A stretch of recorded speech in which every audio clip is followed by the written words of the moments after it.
વિદ્યાર્થી મિત્રો નમસ્કાર. ફરી એકવાર બાયસેકમાં આપ સૌનું સ્વાગત છે. બાયસેકમાં આપણે 9 થી 10 અને 10 થી 11 એમ 2 કલાક માટે મળીએ છીએ.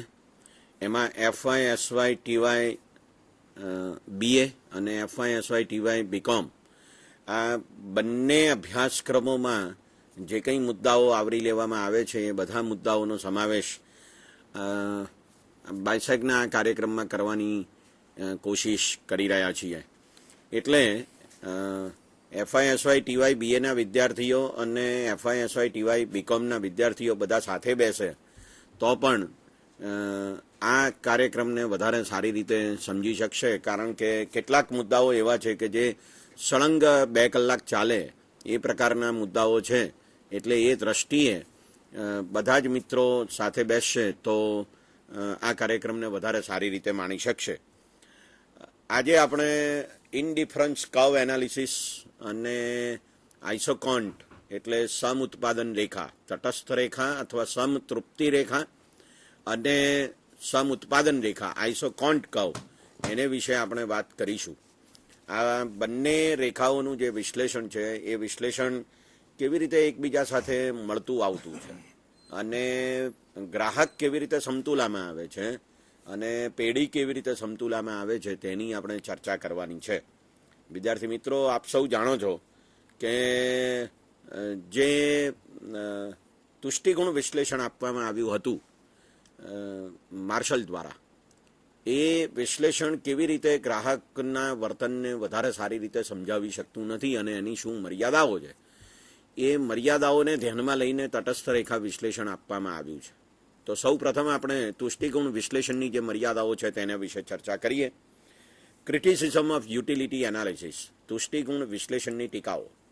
તો એની જે 7 મહત્વની ટીકાઓ કરવામાં આવે છે એ ટીકાઓને આપણે વારાફરતી જોઈએ. સૌથી પહેલો મુદ્દો છે utility is not cardinally measurable. Utility analysis, તુષ્ટિગુણ વિશ્લેષણને કાર્ડિનલ એનાલિસિસ તરીકે ઓળખવામાં આવે છે. એ મેઝરેબલ નથી. યુટિલિટી એટલે તુષ્ટિગુણ માપી શકાતો નથી. આપણે સૌ જાણીએ છીએ કે આલ્ફ્રેડ માર્શલનું જે વિશ્લેષણ છે એમાં ધારણા કરવામાં આવી છે કે તુષ્ટિગુણ માપી શકાય છે. એટલે કે હું એક સફરજન ખાઉં છું અથવા એક રોટલી ખાઉં છું તો એમાંથી મને આટલો સંતોષ મળે છે, 10 સંતોષ મળે છે. હવે સંતોષ છે એ આપણે સૌ જાણીએ છીએ કે ભાવવાચક નામ છે. એટલે એનો અર્થ એવો થાય છે કે આ ભાવવાચક નામને આપણે આંકડામાં દર્શાવવાની કોશિશ કરીએ છીએ. ખરેખર આવું થઈ શકે નહીં. એટલે કે હું 50 ગુસ્સો કરું છું, હું તને 200 પ્રેમ કરું છું, આવું કેવી રીતે કહી શકાય? બરાબર એવી જ રીતે આપણે એવું પણ ના કહી શકીએ કે મને એક રોટલી ખાધી એટલે 50 સંતોષ પ્રાપ્ત થયો, પછી બીજી રોટલી ખાધી એટલે આપણે એમ ન કહી શકીએ કે એમાંથી મળતો સંતોષ 50ને બદલે 40 થયો. તો આ વાસ્તવમાં સંતોષને માપી શકાય નહીં, તુષ્ટિગુણને માપી શકાય નહીં. એ તુષ્ટિગુણ વિશ્લેષણની એક નોંધપાત્ર ટીકા છે. બીજો અગત્યનો મુદ્દો એ છે કે based on cardinal number system, એટલે યુટિલિટી એનાલિસિસ છે it is based on cardinal number system. એનો અર્થ શું છે? તો કે એનો અર્થ એવો છે કે જો તમે એમ કહો કે તુષ્ટિગુણ માપી શકાય છે તો પછી એનો અર્થ એવો પણ થાય કે જો આંકડામાં દર્શાવી શકો તો પછી આંકડામાં સરવાળા, બાદબાકી, ગુણાકાર બધું થઈ શકે, ભાગાકાર વગેરે બધું જ થઈ શકે. તો આ પણ એનું એક ટીકાનું પાસું છે કે કાર્ડિનલ નંબર સિસ્ટમ ઉપર એ આધારિત છે. એટલે કે એમાં વધારો ઘટાડો વગેરે થઈ શકે છે. આપણે નથી કહેતા કે ભાઈ સીમાંત તુષ્ટિગુણ ઘટતો જાય છે, પછી આપણે એમ કહીએ છીએ કે કુલ તુષ્ટિગુણ વધતો જાય છે. તો આ વધારો થાય છે એનો અર્થ એ કે એમાં ઉમેરો થાય છે, ઘટાડો થાય છે એનો અર્થ એવો થયો કે એમાં બાદબાકી થાય છે. તો આ ઉમેરો અને બાદબાકી થવા એ તો પેલો આંકડામાં બતાવ્યું માટે છે. એટલે જો આંકડામાં જે દર્શાવી ના શકાતું હોય તો પછી આ બાદબાકી કે ઉમેરા કે ઘટાડા વધારા થઈ શકે નહીં. એ એની એક બીજી અગત્યની ટીકા છે. ત્રીજો મુદ્દો છે તે છે ઇન્કમ અને સબસ્ટિટ્યુશન ઇફેક્ટ નિગ્લેક્ટેડ. એટલે કે આવક અને અવેજીની અસરની અવગણના કરવામાં આવે છે યુટિલિટી એનાલિસિસમાં. એ પણ એની એક બહુ જ મોટી ટીકા છે. આપણને કાર્તિકેયભાઈ આ બાબત વિશે થોડીક વાત કરશે. વિદ્યાર્થી મિત્રો, આપણે જાણીએ છીએ કે માર્શલે જે તુષ્ટિગુણ વિશ્લેષણ આપ્યું એ શાહ સાહેબે કીધું એમ સંખ્યાવાચક પદ્ધતિના આધારે આપ્યું અને એની મહત્વની ધારણા એ હતી કે તુષ્ટિગુણ માપી શકાય છે સંખ્યામાં રજૂ કરી શકાય છે. અને એના દ્વારા મૂળભૂત રીતે આપણે યાદ રાખવું જોઈએ કે માંગનું નિયમ, ગ્રાહકનું વર્તન બજારમાં જે છે એ સમજવાનો પ્રયત્ન માર્શલે કરેલો. કિંમત અને માંગ વચ્ચેનો સંબંધ સમજાવવા માટે અને ગ્રાહક બજારમાં કઈ રીતે વર્તે છે એ સમજાવવા માટે, એની ખરીદીઓને આર્થિક કયા પરિબળો અસર કરે છે એ બાબતને સમજાવવા માટે એણે તુષ્ટિગુણ વિશ્લેષણ રજૂ કર્યું. અને આ તુષ્ટિગુણ વિશ્લેષણની એક મહત્વની મર્યાદા એ હતી કે ગ્રાહકની ખરીદીને વસ્તુની કિંમતની સાથે સાથે બીજા બે અગત્યના પરિબળો અસર કરે છે. એક છે એની આવકમાં ફેરફાર થાય અને બીજી છે સંબંધિત વસ્તુની કિંમતમાં ફેરફાર થાય, જેને આપણે અવેજી કે પૂરક વસ્તુઓ કહીએ છીએ. અને બજારમાં આની બહુ મોટી અસરો હોય છે. ગ્રાહકની આવકમાં ફેરફાર થાય એને પણ આપણે બે ભાગમાં વહેંચીએ છીએ. એક એની નાણાકીય આવકમાં ફેરફાર થાય, એક એની વાસ્તવિક આવકમાં ફેરફાર થાય. નાણાકીય આવકને બાજુએ રાખીએ તો પણ કિંમતમાં જ્યારે ફેરફાર થાય, એટલે દાખલા તરીકે કોઈ વસ્તુની કિંમત ઘટે, હવે જ્યારે વસ્તુની કિંમત ઘટે છે ત્યારે વ્યક્તિની નાણાકીય આવક સ્થિર હોવા છતાં એની વાસ્તવિક આવકમાં વધારો થાય છે. એટલે આપણે જાણીએ છીએ કે એની ખરીદવાની શક્તિ વધી જાય છે વસ્તુની કિંમત ઘટી જાય એટલે. દાખલા તરીકે કોઈ વ્યક્તિની 10 રૂપિયા આવક છે અને એ 5 રૂપિયાની કિંમતવાળી બે વસ્તુઓ ખરીદે છે.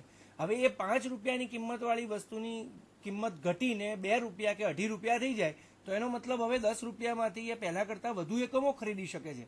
અહીંયા માત્ર કિંમતમાં ઘટાડો એ અસર છે કે પેલી આવક વાસ્તવિક વધી ગઈ એ અસર છે. એ બંને બાબતોને આ વિશ્લેષણ સમજાવી નહોતું શકતું.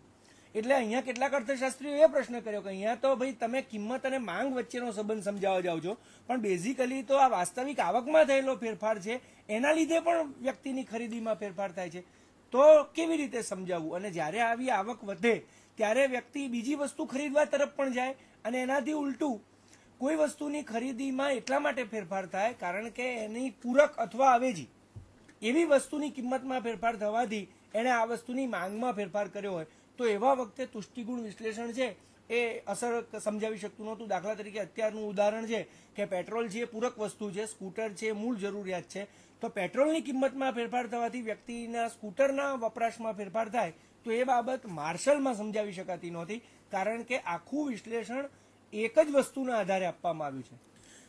કાર્તિકેયભાઈ એ જે વાત આખી કરે છે તે બહુ જ મહત્વની છે કે ભાઈ આવકમાં ફેરફાર થાય છે માટે પણ માંગમાં ફેરફાર થાય છે, અને સંબંધિત વસ્તુની કિંમતમાં ફેરફાર થાય છે તો પણ માંગમાં ફેરફાર થાય છે. એટલે હવે આ બંને આખી વાત છે તે આપણને તુષ્ટિગુણ વિશ્લેષણમાં સમજી શકાતી નથી કારણ કે એમાં એક જ વસ્તુ છે. એટલે કે આપણે વસ્તુના ભાવ અને વસ્તુની માંગ એને જ આપણે ધ્યાનમાં લઈએ છીએ તુષ્ટિગુણ વિશ્લેષણમાં, પણ બીજા કશાને આપણે એમાં ધ્યાનમાં લેતા નથી. તો આ એક મહત્વની ખામી એ પણ છે કે એમાં એક બાજુ તુષ્ટિગુણ માપી શકાય છે, રજૂ કરી શકાય છે અને ઘટે છે એવું આપણે વિદ્યાર્થીઓને કે વિશ્લેષણમાં કહીએ, અને બીજી બાજુ નાણાંનો સીમાંત તુષ્ટિગુણ સ્થિર રહે. એટલે ઘણા બધા અર્થશાસ્ત્રીઓ આ પ્રશ્ન કર્યો કે ભાઈ નાણું પણ જેમ જેમ એનું પ્રમાણ વધતું જાય એમ એમાંથી મળતો તુષ્ટિગુણ ઘટે કે ન ઘટે. તો માર્શલે એવું ધારી લીધું છે કે નાણાંનો તુષ્ટિગુણ સ્થિર રહે છે. વિદ્યાર્થી મિત્રો અહીંયા એક નાનકડી વાત હું કરી દઉં શાહ સાહેબ કે બેઝિકલી આપણે અગાઉ સમજી ગયા છીએ કે ઇકોનોમિક્સ છે એ સોશિયલ સાયન્સ છે. અહીંયા સોશિયલ શબ્દને બાજુમાં રાખીએ તો સાયન્સ હોવાથી એ પ્રયોગો કરે છે અને ચોક્કસ તારણો ઉપર આવવા માટે એ વધુ ને વધુ પ્રયોગો કરે છે. આ પ્રયોગ કરવા માટે માર્શલે આ એક ધારણા કરેલી છે. કોઈ પણ સાયન્સના સિદ્ધાંતમાં પણ આપણે ધારણાઓ કરવી પડે એવી રીતે, કારણ કે મૂળભૂત રીતે એને ગ્રાહકનું વર્તન સમજવું છે, જેમાં ગ્રાહક ખર્ચે છે એની સામે શું મેળવે છે એની સતત તુલના કરે છે. એટલે ખર્ચે છે એ જે નાણું છે એની સાથે મળે છે એ વસ્તુમાંથી મળતા તુષ્ટિગુણની એ સતત તુલના કર્યા કરે છે. એ વાતને સમજાવવા માટે એને સરળતા ખાતર આ ધારણા કરી હતી કે ભાઈ નાણાંનો તુષ્ટિગુણ પણ સ્થિર રહે છે. વિદ્યાર્થી મિત્રો એક નાણાંનો તુષ્ટિગુણ સ્થિર રહે છે, જેમ વસ્તુ બજાર છે એમ આજે તો નાણાંનું પણ બજાર છે. આંતરરાષ્ટ્રીય બજારમાં નાણું વેચાય છે. એટલે તમે જે વાત કરો છો ને પાર્થભાઈ, એ વાત અત્યંત મહત્વની છે. દાખલા તરીકે આપણને એમ થાય કે ભાઈ આ જેની પાસે 100 કરોડ છે, 200 કરોડ છે, 2000 કરોડ છે, એવા તાતા બિરલા, અંબાણી, માલિયા જેવાઓ શું કરવા વધારે પૈસા ભેગા કરવા માંગ્યા છે? એનો અર્થ જ એ છે કે ભાઈ એક સફરજન કહું પછી બીજું કહું તો સંતોષ ઓછો થાય, પણ 100 કરોડ આવે ને બીજા 100 કરોડ આવે તો સંતોષ વધે.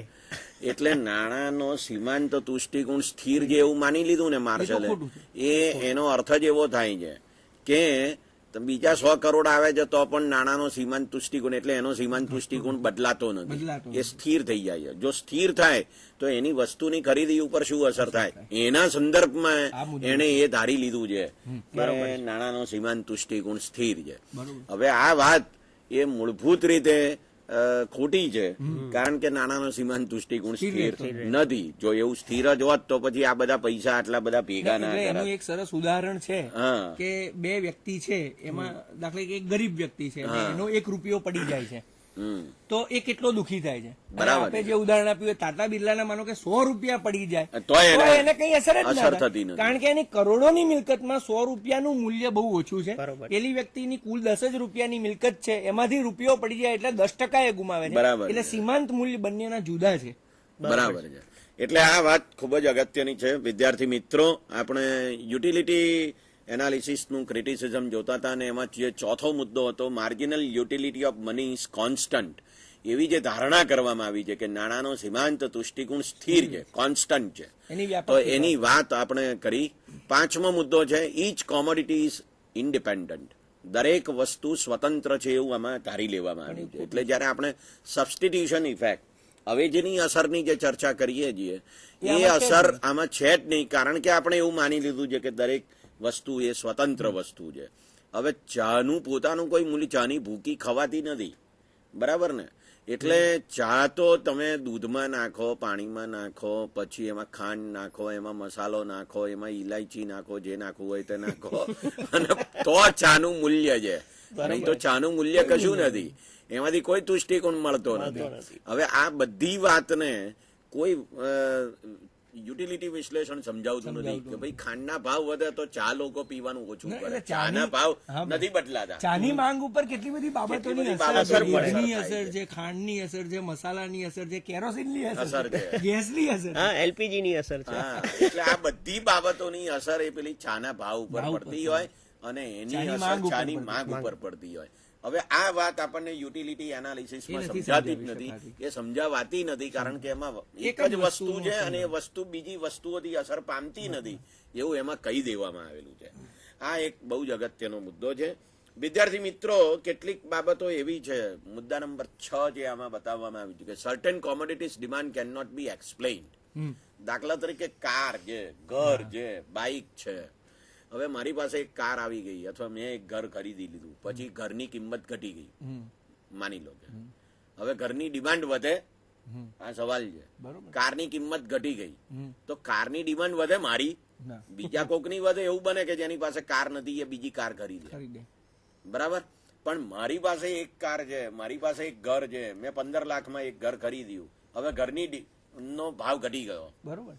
તો ઘરનો ભાવ ઘટી ગયો તો હું બીજું ઘર ખરીદું, ત્રીજું ઘર ખરીદું, ચોથું ઘર ખરીદું, પછી મારે કેટલા ઘરમાં રહેવાનું? અહીંયા એક સાથે બીજો મુદ્દો પણ જોડાય છે કે આવી જે વસ્તુઓ છે ને એની અવિભાજ્યતાનો જે ગુણ છે, એટલે એ વિશ્લેષણને તમે સમજાવી શકતા નથી પૂરેપૂરું. એટલે મૂળભૂત રીતે વિદ્યાર્થી મિત્રો, તુષ્ટિગુણ વિશ્લેષણની બધી જ ટીકાઓનો જે સંદર્ભ છે એટલો જ છે કે કિંમત અને માંગ વચ્ચેનો જે સંબંધ આપણે સાબિત કરવો છે, કિંમત ઘટવાથી માંગમાં શું ફેરફાર થાય છે અથવા કિંમત વધવાથી માંગમાં શું ફેરફાર થાય છે, એ તાર્કિક રીતે જે મુદ્દો હતો કે કિંમત અને માંગ વચ્ચે વ્યસ્ત સંબંધ છે એ તો બધાએ સ્વીકારી લીધું, પણ મૂળ મુદ્દો એ હતો કે સમજાવવાની જે પદ્ધતિ છે એ થોડી વધુ વૈજ્ઞાનિક થાય એવો અર્થશાસ્ત્રીઓનો મત હોવાથી તુષ્ટિગુણ વિશ્લેષણમાં કેટલી બધી ધારણાઓ અવૈજ્ઞાનિક અને સાપેક્ષવાદને વધારે પડતું, જેમ કે ભાવનાત્મક બાબતોને વધારે પડતું મહત્વ આપનારી હતી. અને એટલે અર્થશાસ્ત્રીઓ એવું કીધું કે આ મુદ્દો જે છે કિંમત અને માંગ વચ્ચેનો સંબંધ એ વધુ વૈજ્ઞાનિક રીતે કેવી રીતે સમજાવી શકાય, અને વધુ વૈજ્ઞાનિક રીતે સમજાવવા માટે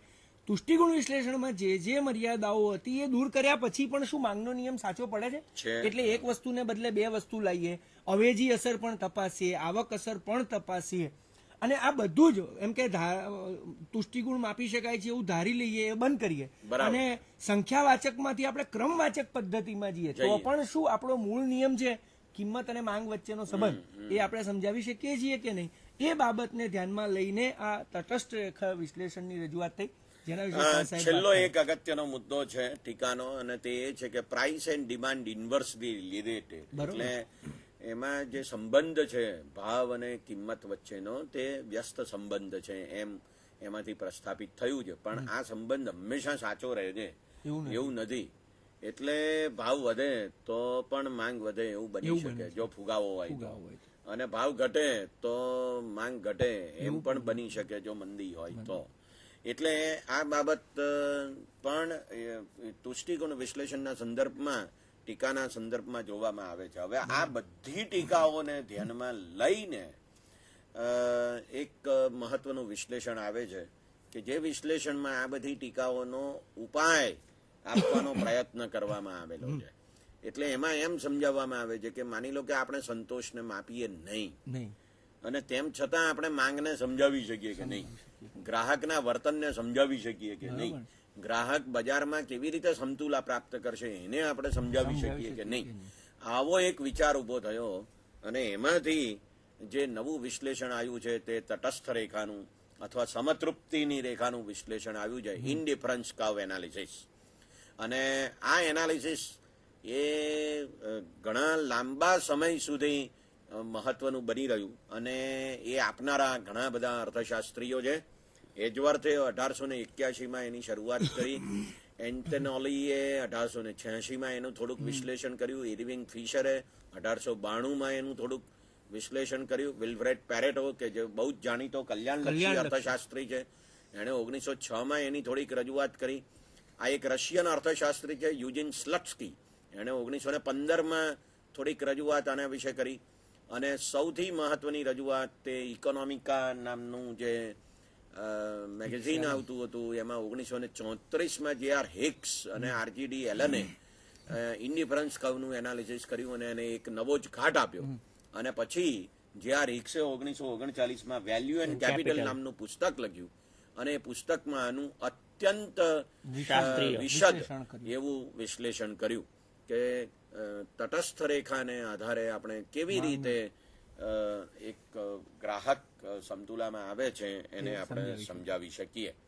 તો આમાં જે આખો મુદ્દો છે એ મુદ્દો શું છે, એના ખ્યાલો કયા કયા છે, એ ખ્યાલોને આપણે સમજીએ તો એક અગત્યનો ખ્યાલ છે તે આ છે. આપણે જોયું તટસ્થ રેખા તુષ્ટિકોણ વિશ્લેષણમાં કે એક કાર્ડિનલ એનાલિસિસ એટલે કે એમાં ક્રમવાચકતા છે. અહીંયા ઓર્ડિનલ એનાલિસિસ છે, પેલું સંખ્યાત્મક છે, આ ક્રમવાચક છે.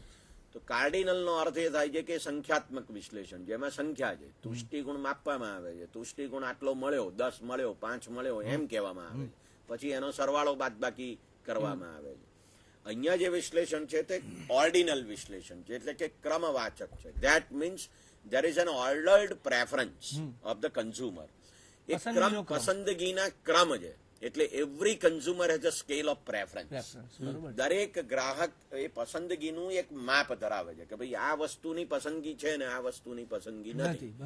તો એ પસંદગી છે કે આ પહેલી પસંદગી છે, આ બીજી પસંદગી છે, આ ત્રીજી પસંદગી છે, અને પછી કોઈક પસંદગી છે જ નહીં. તો આવી રીતે એમાં દર્શાવવામાં આવે છે. એટલે અહીંયા સંખ્યાઓ નથી. એમ નથી કહેવામાં આવતું કે એક્સ વસ્તુની પસંદગી કરી કારણ કે એક્સ માંથી આટલો સંતોષ મળે છે, પણ એમાં એમ સમજાવવામાં આવે છે કે એક્સ વસ્તુની પસંદગી કરી એનો અર્થ એવો છે કે વાયની ના કરી, અથવા તો એનો અર્થ એવો છે કે એક્સ ની આટલી પસંદગી કરી તો વાયની આટલી કરી. આ વાત એમાં રજૂ કરવામાં આવે છે.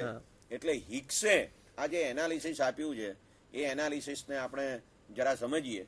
બીજો અગત્યનો મુદ્દો છે તે કે એમાં બે વસ્તુઓ છે અને બે વસ્તુઓના અનેક સંયોજનો. એટલે આપણે એમ કહી શકીએ કે ભાઈ 50 કેળા છે અને 5 સફરજન છે. હવે કેળામાં ઘટાડો થાય, 50 ના 45 થાય, તો સફરજન 5 ના બદલે 6 થાય. તો આ 50 કેળા અને 5 સફરજન અથવા 45 કેળા અને 6 સફરજન એ બે સંયોજનો થયા. તો આવી રીતે જુદી જુદી વસ્તુઓના સંયોજનો ગ્રાહક પસંદ કરે છે. આપણે સૌ જાણીએ છીએ વિદ્યાર્થી મિત્રો કે ગ્રાહક કોઈ એક જ વસ્તુ ખરીદે છે એવું નથી, પણ અનેક વસ્તુઓ છે એમાંથી એ પસંદગીઓ કરે છે. તો આ પસંદગીઓ કેવી રીતે થાય છે એને વિશેની વાત આમાં કહેવામાં આવે છે. અને ત્રીજો અગત્યનો મુદ્દો છે માર્જિનલ રેટ ઓફ સબસ્ટિટ્યુશન, એટલે કે અવેજીનો સીમાંત દર. આપણે કહ્યું હમણાં કે સફરજન અને કેળા, તો એનો અર્થ એવો થયો કેળાના બદલામાં સફરજન અથવા સફરજનના બદલામાં કેળા, તો એ અવેજીની વસ્તુ થઈ. તો આવી અવેજીનો જે દર છે એ કેવા પ્રકારનો છે? તો અહીંયા તમે જોઈ શકો છો કે as more units of X are added, less and less units of Y need to be given up to maintain the same level of satisfaction. એટલે એનો અર્થ શું થયો કે ગ્રાહક વધારે X ના એકમો ખરીદે છે તો Y ઓછા ને ઓછા જતા કરે છે, એ ઓછા ને ઓછા છોડે છે કે જેથી ગ્રાહકના સંતોષનું પ્રમાણ એનું સ્તર એ જળવાઈ રહે, એ ત્યાં ને ત્યાં એ જ સંતોષ ઉપર રહે. આપણે સૌ જાણીએ છીએ કે ગ્રાહક શું કરવા આ બધી વસ્તુઓ ખરીદે છે, તો કે મહત્તમ સંતોષ મેળવવા માટે ખરીદે છે. તો સંતોષનું સ્તર એનું ઘટે નહીં, એ બાબત ઉપર ગ્રાહક હંમેશા ભાર મૂકે છે. આ વાતને આપણને પાર્થભાઈ થોડી વધારે સારી રીતે અહીંયા ખાસ સમજાવશે. એક વસ્તુ વિદ્યાર્થી મિત્રો સમજવા જેવી છે કે માર્શલ ને એના અનુયાયીઓ જે અર્થશાસ્ત્રીઓ હતા એમણે ખાસ એમ વાત કરી કે તુષ્ટિગુણ માપી શકાય છે. હિક્સ આરજીડી એલનના જે અનુયાયીઓ હતા ને એના જે અર્થશાસ્ત્રીઓ હતા એમણે એમ કહ્યું કે તુષ્ટિગુણ માપી ન શકાય પણ તુષ્ટિગુણની તમે સરખામણી તો કરી શકો ને. એટલે સરખામણી કઈ રીતે કરવી તો કે એક્સ અને વાય વસ્તુ સફરજન કે નારંગી એ બે વસ્તુના કેટલા કોમ્બિનેશન એટલે સંયોજનો ગ્રાહકો આપે છે, કઈ રીતે એ પસંદગી કરે છે એ અંગેની વાત અહીંયા થોડીક કરવામાં આવી છે. જેમ જેમ એ વાય વસ્તુના એકમો પસંદ કરતો જશે એમ એમ અનિવાર્યપણે એક્સ વસ્તુના એકમો એ ઓછા ને ઓછા કરતો જશે. અહીંયા ગ્રાહકનું વર્તન જે અગત્યની ધારણા જે પ્રશિષ્ટ અર્થશાસ્ત્રીઓએ કરેલી એ પણ ચાલુ રહે છે કે લાભમાં કેવો લાભ, જો એક્સ વસ્તુ મળે વધારેમાં વધારે તો મને લાભ થાય છે, તો લાભમાં પણ કેવો લાભ તો કે લાભમાં મહત્તમ લાભ. અને જો ગેરલાભની કક્ષા હોય વાય વસ્તુ મારે છોડવાની છે તો વાય વસ્તુ હું ત્યાગું છું તો ત્યાગ મારે કેવો કરવાનો તો કે ઓછામાં ઓછો ગેરલાભની કક્ષાએ ઓછામાં ઓછો ગેરલાભ. મૂળ આ વિશ્લેષણ આપણે સમજવાની જરૂર. અહીંયા એક બીજો મુદ્દો વિશ્લેષણની શરૂઆતમાં આપણે સ્પષ્ટ કરીએ. ગ્રાહક બજારમાં જે વર્તન કરે છે એનું આપણે વિશ્લેષણ કરી રહ્યા છીએ, આપણે એનો પ્રયોગ કરી રહ્યા છીએ, આપણે એને સમજી રહ્યા છીએ. આમાં 3 બાબતો અસર કરે છે ગ્રાહકના વર્તનને, એટલે કે ગ્રાહકની ખરીદીને. ખરીદી એટલા માટે કે એ જરૂરિયાત સંતોષી શકે અને મહત્તમ સંતોષ મેળવે. એનું મૂળ ઉદ્દેશ છે મહત્તમ સંતોષ મેળવવાનું, પોતાની વધુમાં વધુ જરૂરિયાતો સંતોષી અને મહત્તમ સંતોષ મેળવવાનું, એની પાસે જે મર્યાદિત સાધનો છે એનાથી.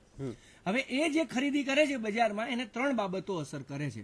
એક બાબત છે એની પોતાની પસંદગીઓ વ્યક્તિગત, આને અર્થશાસ્ત્ર સાથે કોઈ લેવા દેવા નથી. આ પ્યોરલી ડિપેન્ડ એ પોતાની ઉપર જ છે. એ માણસ ગરીબ હોય તો એ મગજમાં એવું વિચારી શકે કે મારે કાર લેવી છે, મારે મકાન લેવું છે, મારે પરણવું છે, મારે નોકરી કરવી. એ રસ્તા ઉપર બેઠેલા માણસના મનમાં પણ એનો પસંદગીનો ક્રમ હોય કે જો મારી પાસે પૈસા આવે તો હું પહેલા બંગલો લઉં, પછી કાર લઉં, પછી ડીવીડી પ્લેયર લઉં. પણ એ વ્યક્તિ જે પસંદ કરે છે એ મુજબ ખરીદી નથી કરી શકતો, કારણ કે ખરીદીને અસર કરનારા બીજા 2 પરિબળો છે જે આર્થિક છે, જે મૂળ આપણો મુદ્દો છે.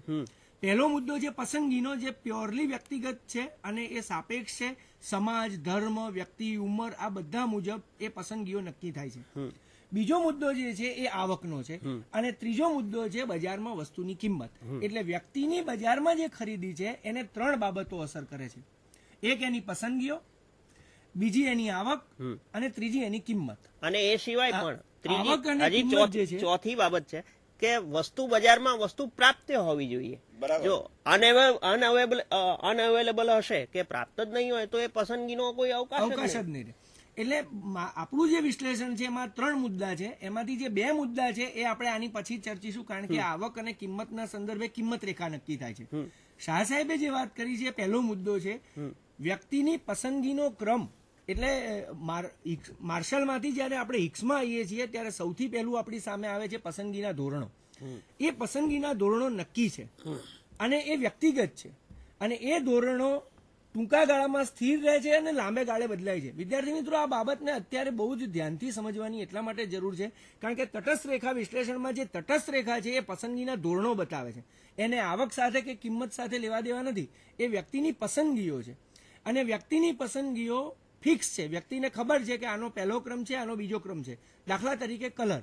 તમે બજારમાં જ્યારે કાપડ ખરીદવા જાઓ છો ત્યારે તમારા મગજમાં કલરની પસંદગીનું એક ધોરણ છે કે મારે આસમાની કલર સૌથી પહેલો મારે ખરીદવો છે, લાલ કલરનું હોય તો બીજા નંબરે છે, લીલા કલરનું હોય તો ત્રીજા નંબરે છે અને પીળું મારે જોઈતું જ નથી. એનો મતલબ પીળો કલર એ તમારી પસંદગીમાં સૌથી છેલ્લા સ્થાને. એનો અર્થ જ એવો છે. એટલે તમે આપણે જોઈએ છે ઘણી વાર કે ભાઈ 2 વસ્તુ છે અને 2ની ગુણવત્તા સરખી છે, સરખી પણ માની લો કે રંગ જુદો રંગ જુદો છે. પણ એક રંગ આપણને ગમે છે તો આપણે એના માટે 50 રૂપિયા વધારે આપવા માટે એટલે- તૈયાર થઈ જઈએ. એટલે આ વિશ્લેષણ તો એનો અર્થ એ સમજતા થયો કે પહેલા- પસંદગી જે છે એને પેલા પૈસા સાથે એના ભાવ સાથે સંબંધ નથી. નથી. એટલે આવક સાથે પણ નથી. તટસ્થ રેખા છે તે કાર્તિકેયભાઈએ આપણને કહ્યું તે મુજબ કે તટસ્થ રેખા એ પસંદગીના ક્રમ બતાવે છે, પસંદગીની ના ધોરણો બતાવે છે, એની સપાટીઓ બતાવે એની છે. સપાટીઓ બતાવે છે. અને- એને પેલા ભાવ સાથે કોઈ લેવા કશી દેવા સંબંધ નથી. એટલે આપણે જયારે માંગ રેખા દોરીએ છીએ ને વિદ્યાર્થી મિત્રો, ત્યારે આપણે શું કહીએ છીએ? એક જ વસ્તુ છે અને એક જ વસ્તુમાં આપણે એમ કહીએ છીએ કે આ વસ્તુનો ભાવ એ એની માંગ સાથે સંકળાયેલો છે. હવે અહીંયા શું આપણે કહીએ છીએ કે એક્સ વસ્તુની માંગ એ શાના ઉપર આધારિત છે? તો કે પસંદગી ઉપર આધારિત છે. પસંદગી ઉપર આધારિત. એટલે વાય ની પસંદગી ઓછી થાય અને એક્સ ની પસંદગી વધારે થાય, અથવા વાય ની પસંદગી વધારે થાય અને એક્સ ની ઓછી ઓછી થાય. થાય. આવું ગમે તે બની શકે છે, પણ એ ત્યારે બને છે કે જ્યારે પસંદગીના ધોરણો અને બદલાય. આ વાત એટલા માટે આપણે અત્યારે બરાબર સમજાવવી છે. જરૂરી છે કે બજારમાં વસ્તુની ખરીદીમાં જે ફેરફાર થાય, માંગમાં જે ફેરફાર થાય, એમાં ક્યારેક પસંદગીઓ બદલાઈ જવાથી ફેરફાર થાય. દાખલા તરીકે તમે એમ કહો કે ભાઈ એક માણસને ડાયાબિટીસ થયો તો હવે એની પસંદગી બદલાઈ બદલાઈ જવાની. જશે.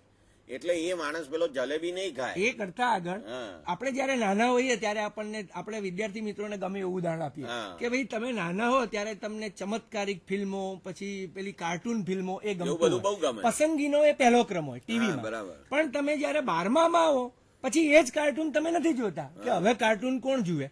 હા. કેમ ભાઈ? પછી કિંમતમાં romantic ફેરફાર ફિલ્મો નથી. ગમે. એ પછી જે ગમે તે. બરાબર. વાત આ છે કે ન કાર્ટૂન ફિલ્મ, ન તમારી આવકમાં ફેરફાર થયો છે, ન કાર્ટૂન ફિલ્મોની કિંમતમાં ફેરફાર થયો છે. ફેરફાર થયો છે તમારી પસંદગીમાં. એક વ્યક્તિને લાલ કલર ખૂબ જ ગમતો હોય પણ એના જીવનમાં કોઈક એવો અકસ્માત બની જાય, કોઈક એવી રીતે એની સાયકોલોજીમાં ફેરફાર થાય કે લાલ કલરથી સદંતર દૂર ભાગે. ભાગે. કોઈ વ્યક્તિને એક શહેર પ્રત્યે અત્યંત લગાવ હોય, એ શહેરમાં જ એને રહેવું હોય, એ શહેર એને ગમતું એને છોડવું જ ના હોય, અને કોઈક એવી પરિસ્થિતિ ઊભી થાય કે એ શહેરમાં પગ મૂકવા તૈયાર ના થાય. આ બધા જ પસંદગીના બાબતો છે. એ એની વ્યક્તિગત એટલે- બાબતોને અસર કરે છે. હા, પણ જોશી સાહેબ, ટૂંકમાં એમ કેવું હોય તો આખી એમ વાત જે છે- કહી શકીએ કે પસંદગીના ધોરણો સાપેક્ષ છે. સાપેક્ષ સમય બદલાતા, બસ, સ્થળ exactly. બદલાતા, કાળ બદલાતા, દેશ બદલાતા, બદલાતા એ અને બધું. માણસો બદલાતા. પણ એ બદલાય છે. પણ હા. આપણા વિશ્લેષણમાં જે વાત છે યાદ રાખવાની એ કે ટૂંકા ગાળામાં એ સ્થિર રહે સ્થિર રહે છે. છે. એટલે આજે મને જો લાલ કલર ગમે છે તો કાલે વાદળી થઈ જાય અને પરમ દિવસે ધોળો થઈ જાય એવું બનતું નથી. તો એને તર્કબદ્ધ વર્તન ન એટલે કહેવાય. scientific- પણ જો એવું થાય ને તો ઘરમાં રંગો બદલાયા જ કરવા પડે રોજ.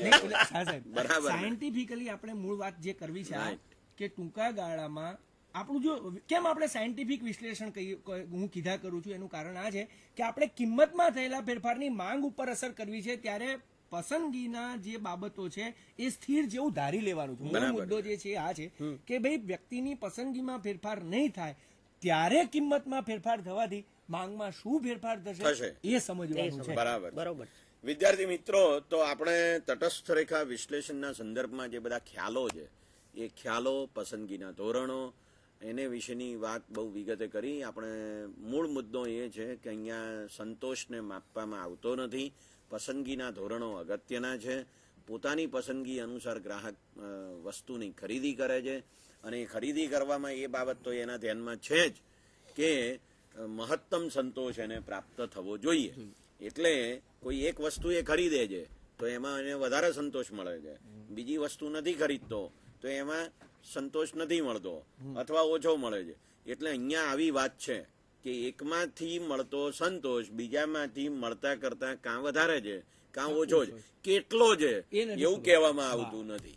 એટલે આ અહીંયા વાત હિક્સે એક બહુ સરસ ઉદાહરણ આપ્યું હતું જ્યારે આ વિશ્લેષણની ચર્ચા શરૂ થઈ ત્યારે, કે ભાઈ તમે બસમાંથી પસાર થાવ છો અને કોઈ ડુંગરાળ એરિયામાંથી જાઓ છો, પર્વતીય એરિયામાંથી, ત્યારે તમે પેલો ડુંગર કેટલા ફૂટ ઊંચો એવું માપી નથી શકતા. નથી છે. પણ તમે દૂરથી નિરીક્ષણના આધારે એટલું કહી શકો છો કે આ ટેકરી ઊંચી છે, આ ટેકરી નીચી છે અને કેટલીક ટેકરીઓ સમાન છે, એક સરખી છે.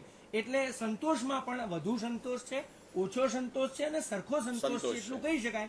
પણ એ કેટલો છે એવું માપી ન શકાય. તો વિદ્યાર્થી મિત્રો, આ તટસ્થ રેખા વિશે હવે થોડાક આગળ વધીએ. આપણે સૌ જાણીએ છીએ કે તટસ્થ રેખાનું જે વિશ્લેષણ છે એ ગ્રાહકના વર્તનને સમજાવવા માટે ખૂબ જ ઉપયોગી છે.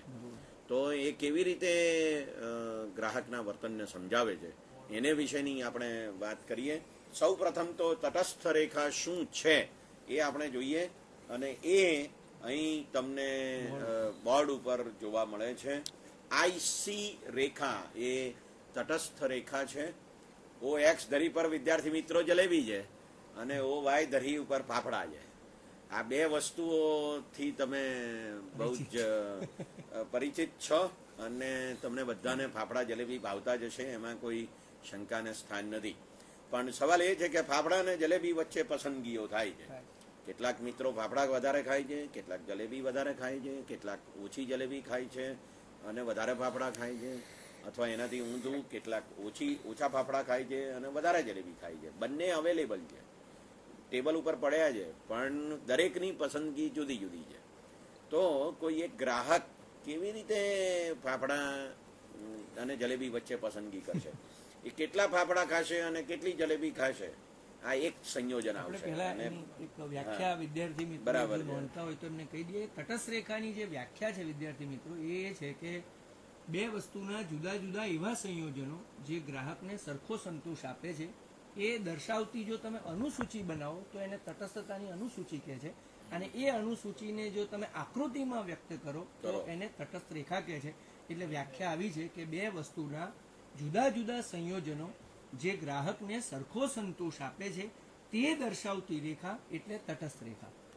અને એ રેખા આ બોર્ડ ઉપર તમને જોવા મળે છે વિદ્યાર્થી મિત્રો, જે આઈસી ઇનડિફરન્સ કર્વ દર્શાવવામાં આવ્યો છે. એમાં એના ઉપર 3 બિંદુઓ આપણે લીધા છે, એ, બી અને સી.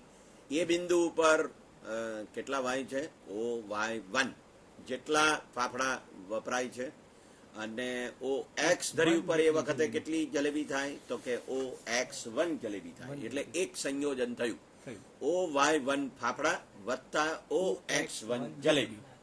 આ એક સંયોજન થયું કે જે એ બિંદુ ઉપર છે. હવે બીજું બિંદુ જો તમે આવો બી બિંદુ ઉપર, તો સંયોજન બદલાઈ જાય. ફાફડા થાય છે ઓ વાય 2 અને જલેબી થાય છે ઓ એક્સ 2. તો આ એક બીજું સંયોજન છે. અને ત્રીજું સંયોજન છે સી. તો એમાં શું થાય છે? તો કે ફાફડામાં ઓર ઘટાડો થાય છે, ઓ વાય 3 જેટલા ફાફડા છે, અને જલેબીમાં વધારો થાય છે, ઓ એક્સ 3 જેટલી જલેબી છે. તો આ 3 સંયોજનો થયા, એ, બી અને સી. અને હમણાં જે વ્યાખ્યા આપી ઇનડિફરન્સ કર્વની, કે જેને આધારે આપણે એમ કહી શકીએ કે ભાઈ ગ્રાહકને જેટલો સંતોષ મળે છે એ ઉપર, એટલો જ સંતોષ બી ઉપર મળે છે, એટલો જ સંતોષ સી ઉપર મળે છે. બરાબર? એટલે આ દ્રષ્ટિએ એ, બી અને સી, આ એ, પછી આ બી, બરાબર, અને સી, આ ત્રણેય બિંદુઓ ઉપર એક સરખો સંતોષ પ્રાપ્ત થાય છે એમ આપણે કહી શકીએ. અને એ કેમ થાય છે એનું કારણ છે કે તમે જોઈ શકો છો કે ફાફડામાં જ્યારે ઘટાડો થાય એટલે y1 થી y2 એ આવીએ આપણે એ સંયોજનમાં હતા ત્યારે y1 ફાફડા અને OX1 જલેબી લેતા હતા. હવે આપણું સંયોજન બદલાય છે તો એ વખતે OY2 ફાફડા અને OX2 જલેબી આપણને મળે છે. એટલે આપણે બી બિંદુએ જ્યારે આવીએ ત્યારે જોઈએ છીએ કે ફાફડામાં ઘટાડો થાય છે, જલેબીમાં વધારો થાય છે. તો હિક સહી કહે છે કે ફાફડામાં ઘટાડો થવાથી ગ્રાહકને ગેરલાભ થયો, પણ જલેબીમાં વધારો થવાથી એને લાભ થયો. પરિણામે એના કુલ સંતોષમાં કોઈ ફેરફાર થયો નથી. માટે એમાં અને બીમાં એને સરખો સંતોષ મળે છે. હવે એવું જ સી સાથે પણ છે. OY2 જેટલા ફાફડા હતા એ ઘટીને OY3 જેટલા ફાફડા થયા, પણ જલેબી X2 થી વધીને X3 થઈ. એટલે આ ત્રીજા સંયોજનમાં ફાફડા ઘટ્યા પણ જલેબી વધી, એટલે એકમાં સંતોષ ઘટ્યો તો બીજામાં સંતોષ વધ્યો. પરિણામે કુલ સંતોષમાં કોઈ ફેરફાર થયો નહીં. માટે ગ્રાહક સામે તમે વિદ્યાર્થી મિત્રો એટલું કલ્પો કે 3 ડીશ છે, જેમાં એક ડીશમાં ફાફડા વધારે છે, જલેબી થોડી ઓછી છે, બીજી ડીશમાં ફાફડા થોડા ઓછા છે અને જલેબી થોડી વધારે છે, ત્રીજી ડીશમાં ફાફડા ફરી થોડાક ઓછા થઈ અને જલેબી વધી છે. તો ગ્રાહક કલ્પી શકતો નથી કે 3માંથી હું કઈ ડીશ લઉં. એને ત્રણેય ડીશમાંથી સરખો જ સંતોષ મળે છે. કોઈમાં ફાફડા વધારે છે, કોઈમાં જલેબી વધારે છે. વિદ્યાર્થી મિત્રો, તમને ચોક્કસ ફાફડા જલેબી સાંભળીને મોંમાં પાણી આવ્યું જ હશે, અમને ખાતરી છે. પણ આપણે તટસ્થ રેખા વિશ્લેષણના સંદર્ભમાં આગળ વધીએ. તટસ્થ રેખા જે આપણે જોઈએ છીએ, જે તમે આ બોર્ડ ઉપર જોઈ, એના જુદા જુદા લક્ષણો કેવા પ્રકારના છે, તો એની પ્રોપર્ટીઝ ઓફ ઇનડિફરન્સ કર્વ એ હવે આપણે જોઈએ. પહેલું લક્ષણ છે indifference curve has a negative slope. બરોબર. એટલે from left to right it has a negative slope, એટલે કે એનો ઢોળાવ એ ઋણ છે, ઋણ છે. બરાબર, માઇનસ છે. ઉપરથી નીચે તો એ ડાબી તરફથી ઉપર જમણી તરફ જતી ઋણ ઢાળ ધરાવતી રેખા છે, એ એનું મુખ્ય લક્ષણ છે. તો આ લક્ષણ સિવાયની કોઈક રેખા હોય તો કેવા પ્રકારની રેખાઓ હોઈ શકે એના વિશે થોડીક વાત આપણને પાર્થભાઈ કરશે. પાર્થભાઈ થોડીક આકૃતિઓ દ્વારા આ વાતને સમજાવશે. તમે અહીંયા જોઈ શકો છો વિદ્યાર્થી મિત્રો કે અહીંયા હવે ઉદાહરણ બદલાઈ ગયું છે. એક બાજુ નારંગી છે અને બીજી બાજુ સફરજન છે. વિદ્યાર્થી મિત્રો, તમે ઘેર જઈને કદાચ ભૂખ ના લાગે એવું પણ બને, અહીંયા ઘણું બધું ખાવાનું તમને મળશે.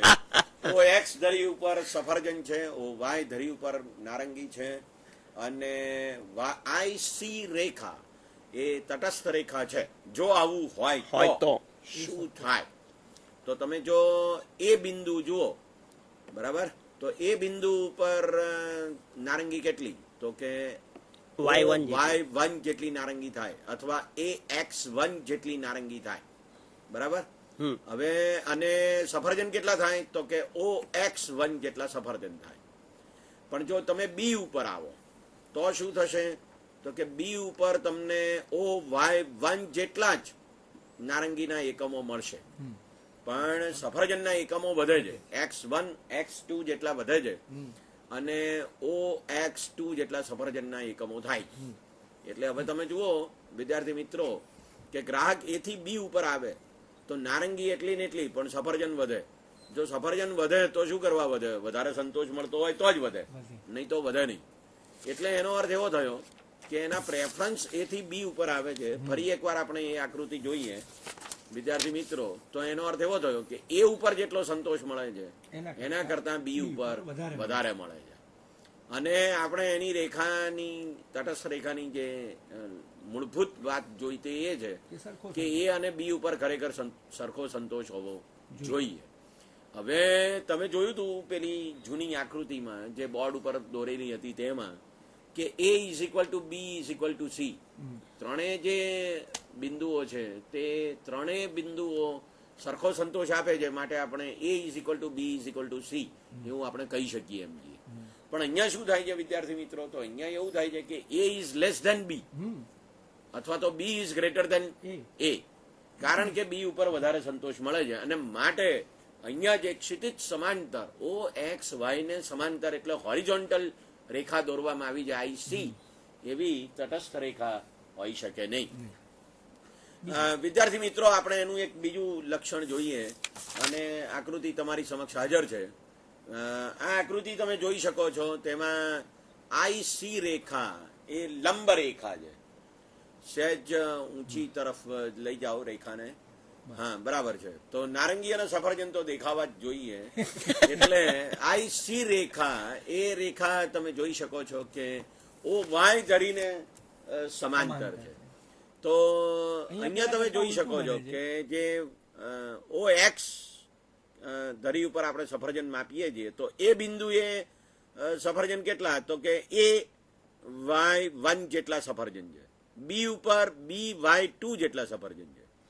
પણ એ ઉપર નારંગી કેટલી છે? તો કે OY1 જેટલી નારંગી છે. પણ નારંગીમાં વધારો થાય જો તમે A થી બી ઉપર જાઓ તો OY2 જેટલા થાય. તો અહીંયા પણ તમે જોઈ શકો છો કે સફરજન સ્થિર છે અને નારંગીના એકમો બદલાય છે, વધે છે. તો એનો અર્થ એવો થાય કે બી ઉપર વધારે સંતોષ મળે. B is greater than A or A is less than B. માટે આવી લંબરૂપ vertical line which is parallel to OY axis can not be an indifference curve. બરાબર. તો આ બીજી રેખા આપણે જોઈ કે જે આ પ્રકારની રેખા તટસ્થ રેખા હોઈ શકે નહીં. ત્રીજી એક આકૃતિ તમે જોઈ શકો છો, કાર્તિકેય ભાઈ આપણને એ વાત જરા સમજાવશે. આઈસી રેખા અહીંયા ધન ઢાળ ધરાવતી તમારી સમક્ષ નારંગી અને સફરજનના સંયોજનો દર્શાવતી આ એક બીજી શક્યતા રેખા બતાવી છે. તમે જુઓ છો કે આમાં બંને વસ્તુના એકમોમાં વધારો થાય છે. એ બિંદુએ નારંગી અને સફરજનના જે એકમો છે OY અને OY1 અને OX1 જેટલા, એના કરતાં બી બિંદુએ બંને વસ્તુના એકમો વધી ગયા છે. એટલે પહેલામાં ઉદાહરણમાં એવું બનતું હતું કે એક વસ્તુના એકમો સ્થિર રહેતા હતા અને બીજી વસ્તુના એકમો વધતા હતા. બીજા ઉદાહરણમાં પેલી બીજી વસ્તુના એકમો સ્થિર રહેતા હતા અને પહેલી વસ્તુના એકમો વધતા હતા. આમાં તો સ્પષ્ટ જ દેખાય છે કે બંને વસ્તુના એકમો વધે છે. હવે હિગ્સનો આખો જે સિદ્ધાંત છે વર્તનવાદી છે, એ બહુ સ્પષ્ટ કહે છે કે વસ્તુના નંગ જથ્થા સાથે આપણે સીધી લેવા દેવા છે. અર્થશાસ્ત્રને ભાવાત્મક બાબતોને આપણે ધ્યાનમાં લેતા નથી. એટલે વસ્તુના ઓછા જથ્થા કરતાં વસ્તુના વધુ જથ્થામાં ગ્રાહકને વધુ જ સંતોષ મળે. એટલે પહેલા ઓછા એકમો છે વસ્તુના કે સફરજનના કે નારંગીના, એના કરતાં જો નવી પરિસ્થિતિમાં વધુ એકમો મળે છે તો એ વધુ જ સંતોષ આપે. અને જ્યારે વધુ સંતોષ આપે છે એટલે એ બિંદુ કરતાં બી બિંદુમાં વધુ એકમો હોવાથી એ વધુ સંતોષ આપે છે. માટે પસંદગીનો વધુ ઊંચો ક્રમ ધરાવે. માટે સરખો ક્રમ ધરાવવાનો તો અહીં પ્રશ્ન જ ઊભો થતો નથી.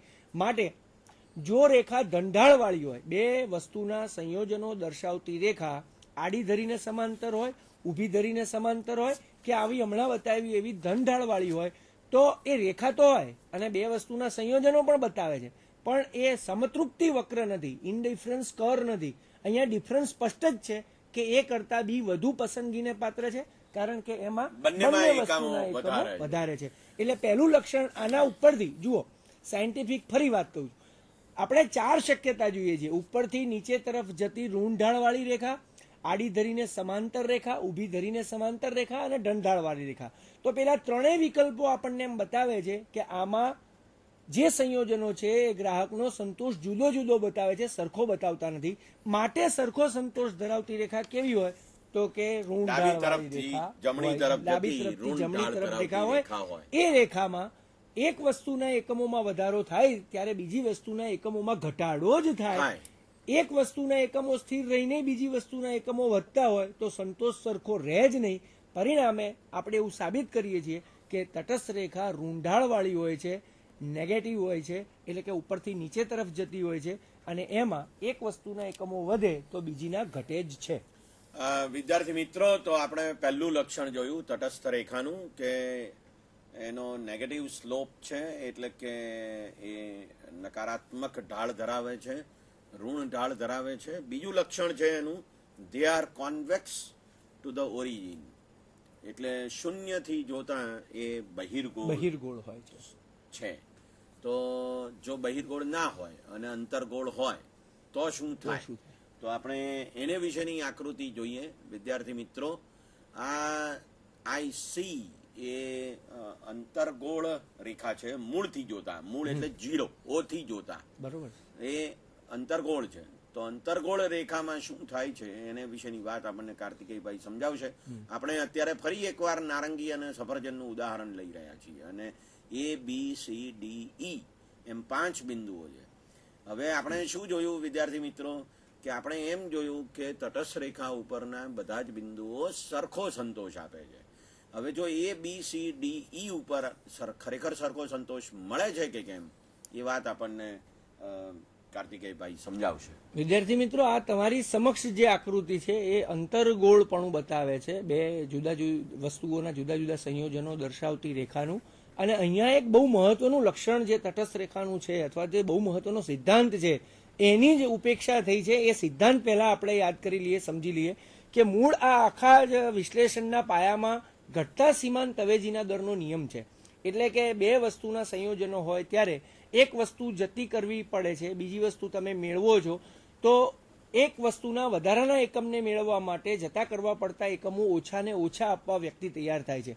અથવા તો બીજી રીતે કહીએ તો જો સરખા એકમો એ આપવા તૈયાર થતો હોય તો એની સામે વધુને વધુ એકમો માંગે છે. એનો મતલબ એ થયો કે સીમાંત અવેજીનો દર ઘટે છે.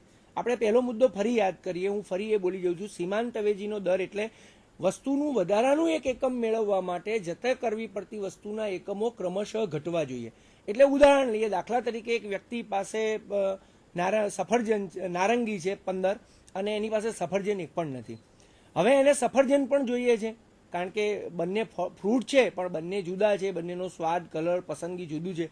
એટલે નારંગી જેની પાસે 15 છે એની પાસે સફરજન એક પણ નથી. હવે એક સફરજન મેળવવા માટે 5 નારંગી આપવા તૈયાર થાય છે કે ભાઈ હું 5 નારંગી તને આપું, તું મને એક સફરજન આપ. એટલે એની પાસે એક સફરજન થાય છે અને 10 નારંગી થાય છે. પહેલા એની પાસે 15 નારંગી હતી અને સફરજન એક પણ નહોતું. હવે એની પાસે એક સફરજન અને 10 નારંગી થઈ ગઈ. પણ પહેલું એક સફરજન ખાધા પછી એને થાય છે કે હજુ એક બીજું સફરજન માગું, તો બીજું સફરજન માગવા માટે એણે પહેલા સફરજનમાં 5 નારંગી જતી કરી હતી, પણ હવે બીજું સફરજન માટે કહે છે કે ભાઈ હું તને 4 નારંગી આપું, તું મને એક સફરજન આપ. જો એ બીજું સફરજન મેળવે છે તો 4 નારંગી આપે છે અને ફરી એ પોતાની સંતોષની સપાટી એની એ રાખે છે. જો એ 4 નારંગી આપે છે તો એનો સંતોષ બદલાશે નહીં, પણ એનાથી વધુ નારંગી એને આપવી પડે અથવા તો એને ઓછી નારંગી આપવી પડે તો એનો સંતોષ બદલાઈ જાય છે. એનું કારણ એ છે કે અહીંયા 2 મુદ્દા બહુ અગત્યના બને છે. એક મુદ્દો એ છે કે વસ્તુઓ અવેજી છે.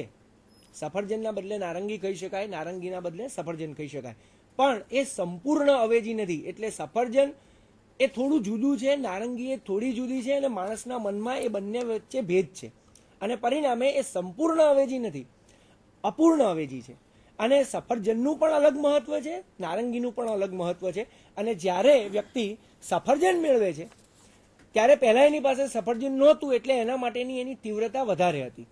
એક સફરજન મેળવી લીધા પછી સફરજન પ્રત્યેની એની તીવ્રતા ઘટી જાય છે અથવા તો સફરજનની જરૂરિયાત એટલા અંશે સંતોષાઈ ગઈ એટલે હવે જરૂરિયાત એની બહુ તીવ્ર રહી નહીં એટલે બીજા સફરજન માટે એ પહેલા જેટલી નારંગી આપવા તૈયાર થતો નથી. બીજી પક્ષે નારંગી ઓછી થાય છે એટલે પહેલી વખતે એની પાસે 15 નારંગી હતી, એમાંથી 5 જતી રહી એટલે 10 રહી. એટલે હવે એને ખબર પડી કે નારંગી ગઈ એટલે એનું મહત્વ વધ્યું, સફરજન આવ્યું એટલે એનું મહત્વ ઘટ્યું અને પરિણામે અવેજીનો દર ઘટવો જોઈએ.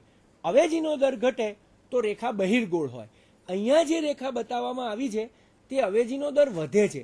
એટલે હું સાદું અત્યારનું ઉદાહરણ આપું તો તમે પહેલા કિલો બટેકા લેવા માટે 10 રૂપિયા ચૂકવ્યા, બીજા કિલો બટેકા લેવા માટે જો તમે 15 ચૂકવો છો તો સ્વાભાવિક રીતે પહેલા કરતાં બીજામાંથી તમને સરખો સંતોષ મળે એવું કહી શકાય નહીં. આપણા ઉદાહરણમાં પહેલા સફરજન માટે 5 નારંગી આપી, બીજા સફરજન માટે જો મારે 6 નારંગી આપવી પડે તો મને સંતોષ મળે છે, પણ પહેલા જેટલો જ મળે છે એવું નથી. મારે સફરજન મેળવવા માટે નારંગી વધુ આપવી પડી એટલે મારો સંતોષ ઘટ્યો. એટલે અહીંયા સરખો સંતોષ આપતા બિંદુઓ નથી. અહીંયા જેમ જેમ તમે એક્સ તરફ જાઓ છો એમ એમ તમે જુઓ વાયના ખાના મોટા થતા જાય છે. પહેલા જેટલા વાય જતા કર્યા Y1 થી Y2 એના કરતાં Y2 થી Y3 નો ગાળો મોટો છે અને Y3 થી Y4 નો ગાળો પણ મોટો છે. પરિણામે એવું બતાવે છે કે વધારાનું એક એક્સ મેળવવા માટે જતા કરવા પડતા વાયના એકમો વધતા જાય છે અને જો એ વધતા હોય તો A, B, C અને D સંયોજનો સરખો સંતોષ આપે નહીં. બરાબર. તો મિત્રો તમે જોયું કે તટસ્થ રેખા મૂળથી જોતા અંતર્ગોળ હોઈ શકે નહીં, એટલે એ બહિર્ગોળ જ હોય, કોન્વેક્સ જ હોય, એ કોન્કેવ હોઈ શકે નહીં. એ વાત આપણે જોઈ. મૂળ મુદ્દો એ છે કે એક વસ્તુના એકમો જ્યારે તમે વધારે ને વધારે વાપરતા જાઓ છો ત્યારે બીજી વસ્તુના એકમો તમે ઓછા ને ઓછા જતા કરો છો. પણ જો આવી અંતર્ગોળ રેખા દોરીએ તો એ વધારે જતા કરવા પડે છે. એટલે માર્જિનલ રેટ ઓફ સબસ્ટિટ્યુશન, સીમાંત અવેજીનો દર ઘટતો જવાના બદલે વધે છે અને માટે આવા પ્રકારની રેખા એ તટસ્થ રેખા હોઈ શકે નહીં. તટસ્થ રેખામાં સાતત્ય ભંગ પણ થઈ શકે. તો એને વિશેની જે વાત છે એ આકૃતિ તમે જોઈ શકો છો વિદ્યાર્થી મિત્રો. આ આકૃતિ IC એમાં 3 બિંદુઓ છે, A, B અને C. હવે તમે જોઈ શકો છો કે A ઉપર જેટલો સંતોષ મળે તેટલો જ B ઉપર મળે, પછી A, B અને C ઉપર એટલો જ મળે એવું ના બને, આવું બને નહીં. એટલે A is equal two B, પછી A is equal two B is equal two C એવું કહી શકાય ખરું આ પ્રકારની તટસ્થ રેખામાં? તો કે ભાઈ આવું તો ના બની શકે, કારણ કે માની લો કે A થી B સુધીનો જે વળાંક છે તેને આપણે એક જ તટસ્થ રેખા માનો, પછી C બિંદુ જે તટસ્થ રેખાના ભાગ ઉપર છે એટલા વળાંક વાળી રેખાને આપણે એક બીજી તટસ્થ રેખા માનો. તો એનો અર્થ એવો થયો કે આ 2 તટસ્થ રેખાઓ જુદી થઈ ગઈ અને એનો અર્થ એવો થાય કે પસંદગીના ધોરણો બદલાઈ ગયા. અને જો પસંદગીના ધોરણો જ બદલાઈ જાય તો પછી પ્રાથમિકતાઓ તો બદલાઈ જ જાય અને એને કારણે A is equal two B is equal two C એવું થઈ શકે નહીં. તો આ દ્રષ્ટિએ આવી તટસ્થ રેખા પણ હોઈ શકે નહીં. અહીંયા વિદ્યાર્થી મિત્રો થોડુંક લોજિક એટલે તર્કશાસ્ત્ર પણ આમાં છે. આ આખી જે વિશ્લેષણ પદ્ધતિ આપી હતી એમાં પાયાના કેટલાક સિદ્ધાંતો ધારણાઓ ધારી લેવામાં આવી છે. દાખલા તરીકે વ્યક્તિનો વર્તનવાદી સિદ્ધાંત છે એટલે વર્તનમાં ફેરફાર નહીં થવો જોઈએ. સંક્રામકતા અને દ્વિપદી સુસંગતતા. સંક્રામકતા એટલે હમણાં શાહ સાહેબે કીધું એમ A equal to B, B equal to C, તો A ઇક્વલ ટુ C થવું જ જોઈએ. અને દ્વિપદી સુસંગતતા એટલે એક મુદ્દામાં જે રીતે ગ્રાહક વર્તે છે એ જ રીતે બીજા મુદ્દામાં પણ વર્તે છે, તો એ વર્તનવાદી જે બાબતો છે એમાં ફેરફાર થવો જોઈએ નહીં. તટસ્થ રેખાનું આ લક્ષણ આપણે સમજતા હોઈએ ત્યારે આપણે એક બીજી વાત પણ ધ્યાનમાં રાખવી જોઈએ કે માંગ રેખા આપણે દોરતા હતા એવી ત્રાસી તટસ્થ રેખા હોઈ શકે નહીં. જેમ અંતરગોળ ન હોઈ શકે, જેમ આવી રીતે એના ઢોળાવો બદલાયા કરે એવી રીતે અંતરગોળ બહિર્ગોળ વાળી રેખા ન હોઈ શકે, એમ સીધી ત્રાસી રેખા પણ ન હોઈ શકે. કારણ કે માંગ રેખા બતાવતા હતા એવી જો સીધી ત્રાસી રેખા હોય તો એમાં એક વસ્તુના એકમો વધશે, બીજી વસ્તુના એકમો ઘટશે, પણ એ અવેજીનો સરખો દર બતાવે છે. એટલે કે એવું ક્યારે બને જ્યારે સંપૂર્ણ અવેજી વસ્તુ હોય. હવે સંપૂર્ણ અવેજીનું ઉદાહરણ શું? હમણાં આપણે વાત કરી સફરજન ને નારંગી, એ તો અપૂર્ણ અવેજી છે, એકના બદલામાં બીજી વાપરી શકાય, પણ સફરજન એ નારંગી નથી અને નારંગી એ સફરજન નથી. તો અપૂર્ણ અવેજી એટલે 10ની નોટ બરાબર 2 5ની નોટ. તો એ અવેજીનો દર કાયમ માટે સરખો જ રહેશે. તમે દરેક વખતે 10ની 1 નોટ આપી અને 5ની 2 નોટો જ પસંદ કરો છો, એમાં અવેજીનો દર ઘટતો પણ નથી, વધતો પણ નથી, અને છતાં સંતોષ સરખો રહે છે. પણ આવું ક્યારે બને? જ્યારે વસ્તુઓ સંપૂર્ણ અવેજી હોય. જ્યારે વસ્તુઓ અપૂર્ણ અવેજી હોય છે ત્યારે એનો અવેજીનો દર ઘટતો જ હોય છે, અને એ બતાવવા માટે અંતરગોળ જ હોય. માટે આવી તમે જે અત્યારે સ્ક્રીન ઉપર જોઈ રહ્યા છો તેવી પણ ન હોય. વિદ્યાર્થી મિત્રો, હવે જે બીજું એક લક્ષણ છે તે એ છે કે તટસ્થ રેખા એ ઉપર તરફની તટસ્થ રેખા નીચે તરફની તટસ્થ રેખા કરતા વધારે સંતોષ આપે છે. અને આ લક્ષણને સમજાવતી જે આકૃતિ છે તે તમે અહીંયા જોઈ શકો છો બોર્ડ ઉપર, કે જેમાં 3 તટસ્થ રેખાઓ બતાવવામાં આવી છે. A, B, C, D અને E, F એમ 3 રેખાઓ છે. A, B, C, D અને E, F ત્રણે એકબીજાને સમાંતર એવી રેખાઓ દોરવામાં આવેલી છે. અને તટસ્થ રેખાઓ એકબીજાને સમાંતર જ હોય. એ કેમ હોય એને વિશેની વાત આપણે પછી જોવાના છીએ, પણ અહીંયા અગત્યનો મુદ્દો એ છે કે આ બંને 3 તટસ્થ રેખાઓ એ એકબીજાથી અંતરે છે. અને આપણે સૌ જોયા કે એક જ તટસ્થ રેખા ઉપરના બધા જ બિંદુઓ હંમેશા ગ્રાહકોને સરખો સંતોષ આપે છે. એટલે હવે એ બી રેખા ઉપર 3 બિંદુઓ છે. કયા કયા છે? G, H અને I. તો એનો અર્થ એવો થયો કે G, H અને I ત્રણે સરખા છે, માટે G is equal to H is equal to I. O X ધરી ઉપર આપણે QX એટલે ક્વોન્ટિટી ઓફ એક્સ, એક્સ નામની વસ્તુનો જથ્થો, અને Y એટલે Q of Y, O Y ધરી ઉપર. Q ઓફ Y એટલે Y વસ્તુનો જથ્થો, જૂના ઉદાહરણમાં ફાફડા અને આ બાજુ જલેબી. તો આ 2 વસ્તુઓ આપણે જોઈ રહ્યા છીએ, ઓ એક્સ અને ઓ Y ધરી ઉપર, અને આપણે આ તટસ્થ રેખા દોરી છે. એટલે એનો અર્થ એવો થાય છે કે G ઉપર જેટલો સંતોષ મળે છે એટલો જ H ઉપર મળે છે, એટલો જ I ઉપર મળે છે, કારણ કે 3 બિંદુઓ એક જ તટસ્થ રેખા ઉપર આવેલા છે. તો G is equal to H is equal to I. હવે એની ઉપરની તટસ્થ રેખા છે તે CD છે. એના ઉપર બીજા 2 બિંદુઓ આપણે મૂકેલા છે, J અને K. તો એનો અર્થ શું થયો કે J is equal two K. હવે સવાલ એ ઉભો થાય છે કે J અને K ઉપર જેટલો સંતોષ મળે એટલો જ શું J, H અને I ઉપર મળે? વધારે મળે કે ઓછો મળે? આ સવાલ મહત્વનો છે. એટલે વિદ્યાર્થી મિત્રો, જો તમે આકૃતિ ફરી જોશો તો તમને ખબર પડશે કે J ઉપર શું થાય. તો કે G ઉપર જેટલા વાયના અને એક્સના સંયોજન એકમો મળે છે એના કરતાં J અને K ઉપર વધારે મળે છે. એટલે કે એક્સ અને વાય બંને એકમો વધારે વપરાય છે J અને K ઉપર. અને જો J અને K ઉપર વધારે એકમો વપરાય તો એનો અર્થ એવો થયો કે વધારે સંતોષ પ્રાપ્ત થાય. આકૃતિમાં આપણે થોડીક વાતને જરા વધારે સારી રીતે સમજીએ. આપણને કાર્તિકેયભાઈ આ વાત સમજાવશે. વિદ્યાર્થી મિત્રો, તમે જોઈ શકો છો કે અહીંયા G બિંદુ જે બતાવે છે એ આના માનો કે OY એકમો છે, આના OX એકમો છે, એના કરતા આ જે બિંદુ છે એમાં બંને વસ્તુના એકમો વધે છે. એનાથી ઊંચી તટસ્થ રેખા ઉપર જાઓ તો બંને વસ્તુના એકમો વધે છે. માટે અહીં સ્પષ્ટ જ રીતે બંને વસ્તુના એકમો વધતા હોવાથી નીચેની તટસ્થ રેખા કરતા ઊંચીની તટસ્થ રેખા ગ્રાહકને વધુ સંતોષ આપે છે, એના કરતા ઊંચી તટસ્થ રેખા ગ્રાહકને વધુ સંતોષ આપે છે. અને આપણે હમણાં જોયું એમ આ પસંદગીનો ક્રમ બતાવે છે. એટલે આ પસંદગીના ઊંચા ક્રમના સંયોજનો છે, આ પસંદગીના નીચા ક્રમના સંયોજનો છે, અને આ પસંદગીના એનાથી પણ નીચા ક્રમના સંયોજનો છે. પણ અહીં બે લક્ષણ એક સાથે છે. એક તટસ્થ રેખા ઉપરના બધા જ સંયોજનો ગ્રાહકને સરખો સંતોષ આપે છે, અને ઊંચી તટસ્થ રેખા ઉપરના સંયોજનો ગ્રાહકને વધુ સંતોષ આપે છે. નીચી તટસ્થ રેખા ઉપરના સંયોજનો ગ્રાહકને ઓછો સંતોષ આપે છે. જો આવક અને કિંમતને ધ્યાનમાં લેવાની ન હોય, માત્ર પસંદ જ કરવાનું હોય, તો ગ્રાહક હંમેશા સૌથી ઊંચી તટસ્થ રેખા ઉપર રહેવાનો પ્રયત્ન કરે છે. પણ હવે પછી આપણે જોઈશું કે વાસ્તવમાં આ એની પસંદગી છે, પણ બધી જ પસંદગીઓ આપણને જીવનમાં મળે છે એવું હોતું નથી. પરિણામે આવક અને કિંમતનો ખ્યાલ પણ આપણે સાથે લેવો પડે છે એની ખરીદીમાં. પણ અત્યાર પૂરતું બે લક્ષણ અહીંયા તમે જોઈ શકો છો કે એક તટસ્થ રેખા ઉપર ગ્રાહકને સરખો સંતોષ આપતા સંયોજનો છે, અને ઊંચી તટસ્થ રેખા ગ્રાહકને વધુ સંતોષ આપતા સંયોજનો બતાવે છે.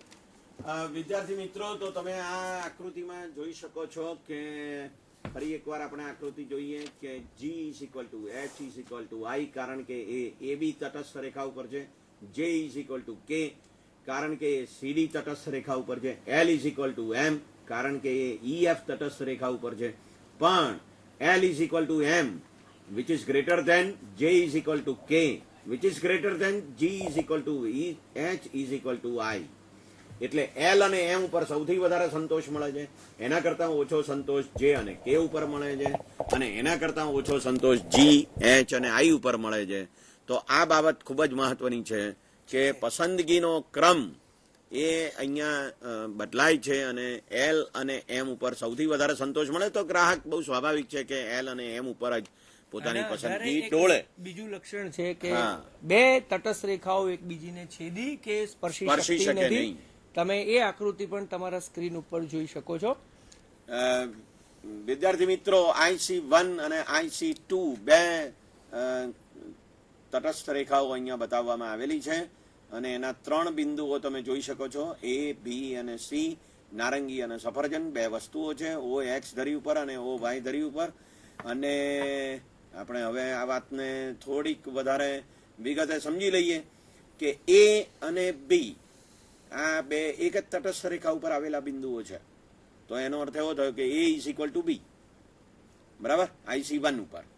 પછી એવી જ રીતે A અને C એ બીજા બે બિંદુઓ છે IC2 ઉપર છે, માટે A = C એમ પણ કહી શકાય.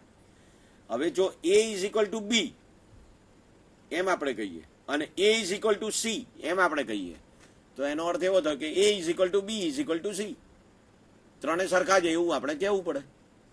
હવે સવાલ એ આવે છે કે જે પેલી IC1 રેખા છે એનો A થી B સુધીનો ભાગ એ પેલા IC2 ના જે A થી C સુધીના ભાગ કરતા ઉપરની તરફ છે.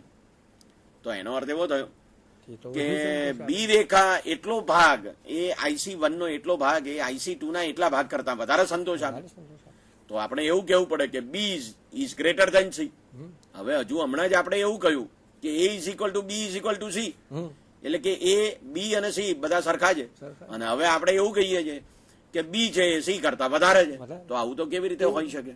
5 = 5 આવું કહીએ છીએ આપણે, અને પછી એવું કહીએ છીએ કે ના 5 કરતા 5 વધારે છે. તો આવું તો બની શકે જ નહીં. એટલે એનો અર્થ એવો થયો કે બે તટસ્થ રેખાઓ એકબીજાને છેદી શકે નહીં. વિદ્યાર્થી મિત્રો, આ જ વાત આપણે એ બે તટસ્થ રેખાઓ એકબીજાને સ્પર્શે તો શું થાય એની વિશેની વાત આપણે આકૃતિ દ્વારા જોઈએ. અને એમાં પણ આ જ પ્રકારની એક મેથેમેટિકલ ફેલસી અથવા મેથેમેટિકલ એરર ઊભી થાય છે. એટલે વિદ્યાર્થી મિત્રો, તમે આકૃતિમાં જોઈ રહ્યા છો એ મુદ્દો છે કે અહીંયા સંક્રામકતાનો સિદ્ધાંત જે છે એનો ભંગ થાય છે, અને દ્વિપદી સુસંગતતા પણ જળવાતી નથી.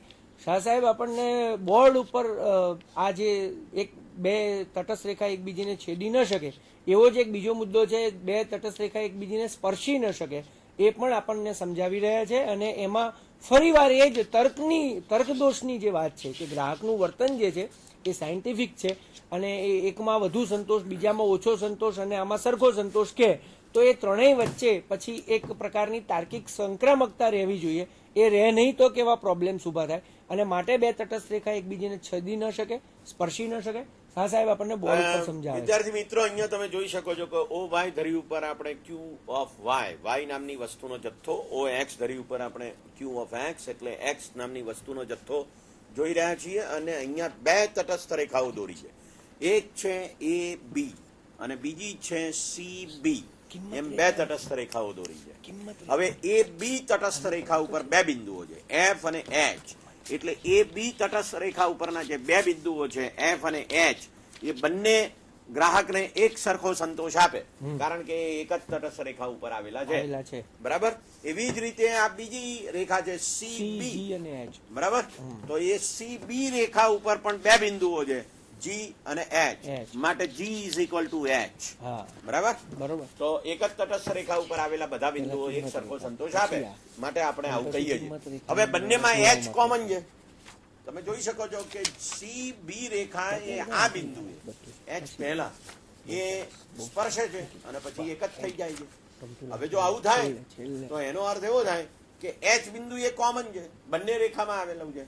એટલે એચ અને એફ બે સરખા છે, એચ અને જી સરખા છે. તો આપણે એવું કહી શકીએ કે જી, એફ અને એચ ત્રણે સરખા છે કારણ કે એચ કોમન છે. જો આવું થાય તો હવે આપણે પેલું લક્ષણ યાદ રાખવું પડે. કયું લક્ષણ યાદ રાખવું પડે? કે જેમાં આપણે એમ કહીએ છીએ કે ઉપર તરફની તટસ્થ રેખા એ નીચે તરફની તટસ્થ રેખા કરતા વધારે સંતોષ આપે છે. હવે આટલો ભાગ, આ સી થી અહીંયા સુધીનો ભાગ, એ આ રેખા કરતા ઉપરની તરફ છે. તો એનો અર્થ એવો થયો કે જી એ ઉપરની તટસ્થ રેખા ઉપર આવેલું છે માટે એ વધારે સંતોષ આપે એફ કરતા. તો G is greater than F. આવું બને. હવે સવાલ એ છે કે એક બાજુ આપણે એમ કહીએ છીએ કે જી ને એફ બે સરખા છે, જી એફ બે સરખા છે એચ ની સાથે સાથે, અને બીજી બાજુ આપણે એમ કહીએ કે G is greater than F. તો આવું કેવી રીતે બની શકે? એનો અર્થ એવો થયો કે બે તટસ્થ રેખાઓ એ હંમેશા એકબીજાને સમાંતર હોય અને એ કોઈ પણ દિવસ એકબીજાને જેમ છેદી શકતી નથી એમ સ્પર્શી શકે પણ નહીં. આ વાત એ મેથેમેટિકલ એરર ઊભી થાય છે અને એટલા માટે આપણે આ રીતે એને સમજવાની કોશિશ કરીએ. વિદ્યાર્થી મિત્રો, તટસ્થ રેખાના જે અગત્યના લક્ષણો છે એને ફરી એકવાર ટૂંકમાં હું કહી દઉં કે તટસ્થ રેખા એટલે બે વસ્તુના જુદા જુદા સંયોજનો દર્શાવતી એવી રેખા જેમાં ગ્રાહકને સરખો સંતોષ મળે છે, પસંદગીનો સરખો ક્રમ બતાવે છે. એનું એક અગત્યનું લક્ષણ એ છે કે એક તટસ્થ રેખા ઉપરના બધા જ સંયોજનો ગ્રાહકને સરખો સંતોષ આપે છે. બીજું લક્ષણ છે ઊંચી તટસ્થ રેખા નીચી તટસ્થ રેખા કરતાં વધુ સંતોષ આપે છે. એક તટસ્થ રેખા ઉપર બધા જ સંયોજનો સરખો સંતોષ આપે છે. તટસ્થ રેખા ઉપરથી નીચે તરફ ઋણ ઢાળવાળી રેખા છે અને એ આડી ધરીને સમાંતર નથી હોતી, ઊભી ધરીને સમાંતર નથી હોતી કે ધનઢાળવાળી નથી હોતી. તટસ્થ રેખા ઉદ્ગમ બિંદુએથી જોતા બહિર્ગોળ હોય છે એટલે કે એમાં સીમાંત અવેજીનો દર ઘટે છે. વસ્તુનું એક વધારાનું એકમ મેળવવા માટે જતા કરવા પડતા વસ્તુના એકમો ક્રમશઃ ઘટતા જાય છે. બીજું એક લક્ષણ આપણે એની સાથે જોયું કે તટસ્થ રેખા એ બહિર્ગોળ હોવાને લીધે અંતર્ગોળ નથી હોતી એટલે કે અવેજીનો દર વધવો ન જોઈએ અને એ સરખો દર પણ નથી હોતો કારણ કે બંને વસ્તુઓ એકબીજાની સંપૂર્ણ અવેજી નથી, અપૂર્ણ અવેજી છે. અને ત્રીજું અગત્યનું લક્ષણ આપણે જોયું કે તટસ્થ રેખા એકબીજીને છેદી શકતી નથી, એકબીજીને સ્પર્શી શકતી નથી. તો આ છે તટસ્થ રેખા. આમાં ક્યાંય ગ્રાહકની આવક કે ગ્રાહકની કિંમત આવતી નથી. આમાં માત્ર એના પસંદગીના ધોરણો આવે છે એટલે કે વ્યક્તિના પોતાની ઉંમરના, સમાજના, ધર્મના, માનસિક ખ્યાલો મુજબ પસંદગીના ધોરણો ફિક્સ છે. એ અમુક સમયે, ચોક્કસ સમયે સ્થિર રહે છે. ઉંમર બદલાતા, સમાજ બદલાતા, આવકો બદલાતા, એના અનુભવો બદલાતા આ પસંદગીમાં ફેરફારો થાય છે. પણ ટૂંકા ગાળામાં જ્યારે આપણે કિંમત અને માંગ વચ્ચેનો સંબંધ સમજવો છે ત્યારે આપણે એવું ધારી લઈએ છીએ કે પસંદગીના ધોરણો સ્થિર રહે છે એટલે કે ગ્રાહકની તટસ્થ રેખાઓનો નકશો જે આપેલો છે એ બદલાતો નથી. જ્યાં એને વધુ સંતોષ મળે છે ત્યાં એને વધુ જ સંતોષ મળે છે, જ્યાં એને ઓછો સંતોષ મળે છે ત્યાં એને ઓછો જ સંતોષ મળે છે, અને જે બે સંયોજનો વચ્ચે એને સરખો સંતોષ મળે છે ત્યાં એ તટસ્થ છે. એટલે કે આ સંયોજનમાં એને લઈ જાઓ કે આ સંયોજનમાં એને લઈ જાઓ, કોઈ ફેર પડતો નથી. તો આ છે તટસ્થ રેખા. એની સાથે હવે જે બીજો મુદ્દો આવશે વિદ્યાર્થી મિત્રો, એ મુદ્દાની આપણે ચર્ચા શરૂ કરીએ પહેલા ફરી એકવાર આપણે એના લક્ષણોને અંગ્રેજીમાં જોઈ લઈએ. Indifference curve has a negative slope, that is the first property. Second property છે કે it is convex to the origin. Third property છે તે upwardly indifference curve gives more satisfaction. અને જે ચોથું છેલ્લું લક્ષણ છે કે indifference curves never intersect or touch upon each other, they are parallel to each other. બરાબર, તો આ લક્ષણો એ ખૂબ જ મહત્વના લક્ષણો છે. અને વિદ્યાર્થી મિત્રો, ગ્રાહકની સમતુલાને સમજવા માટે આ બધી બાબતોને આપણે યાદ રાખવી જરૂરી છે. તમે જોઈ રહ્યા છો કે આમાં આકૃતિઓ ખૂબ છે અને આકૃતિઓથી કંટાળી જાઓ એ ચાલે નહીં. અને સાથે સાથે આકૃતિઓ એ જેમ આપણો ચહેરો સુંદર દેખાવાનો આપણે હંમેશા પ્રયત્ન કરીએ છીએ, એવી જ રીતે આકૃતિઓ પણ સારી દેખાય એને માટે હંમેશા પ્રયત્ન કરવો જોઈએ. એટલે આને માટે તમે વધારે ને વધારે પ્રેક્ટિસ કરતા જાઓ, ઘરે આકૃતિ દોરતા જાઓ, એને સમજતા જાઓ અને એની સમજૂતી લખતા જાઓ. એ બાબત ખૂબ જ અગત્યની છે.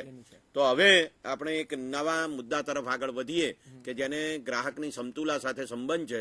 તટસ્થ રેખાને આપણે યાદ રાખીએ, આપણે એક નવા મુદ્દા તરફ આગળ વધીએ અને સાથે સાથે એ બંને મુદ્દાઓને ભેગા કરીને પછી આપણે ગ્રાહકની સમતુલાની ચર્ચા કરીશું.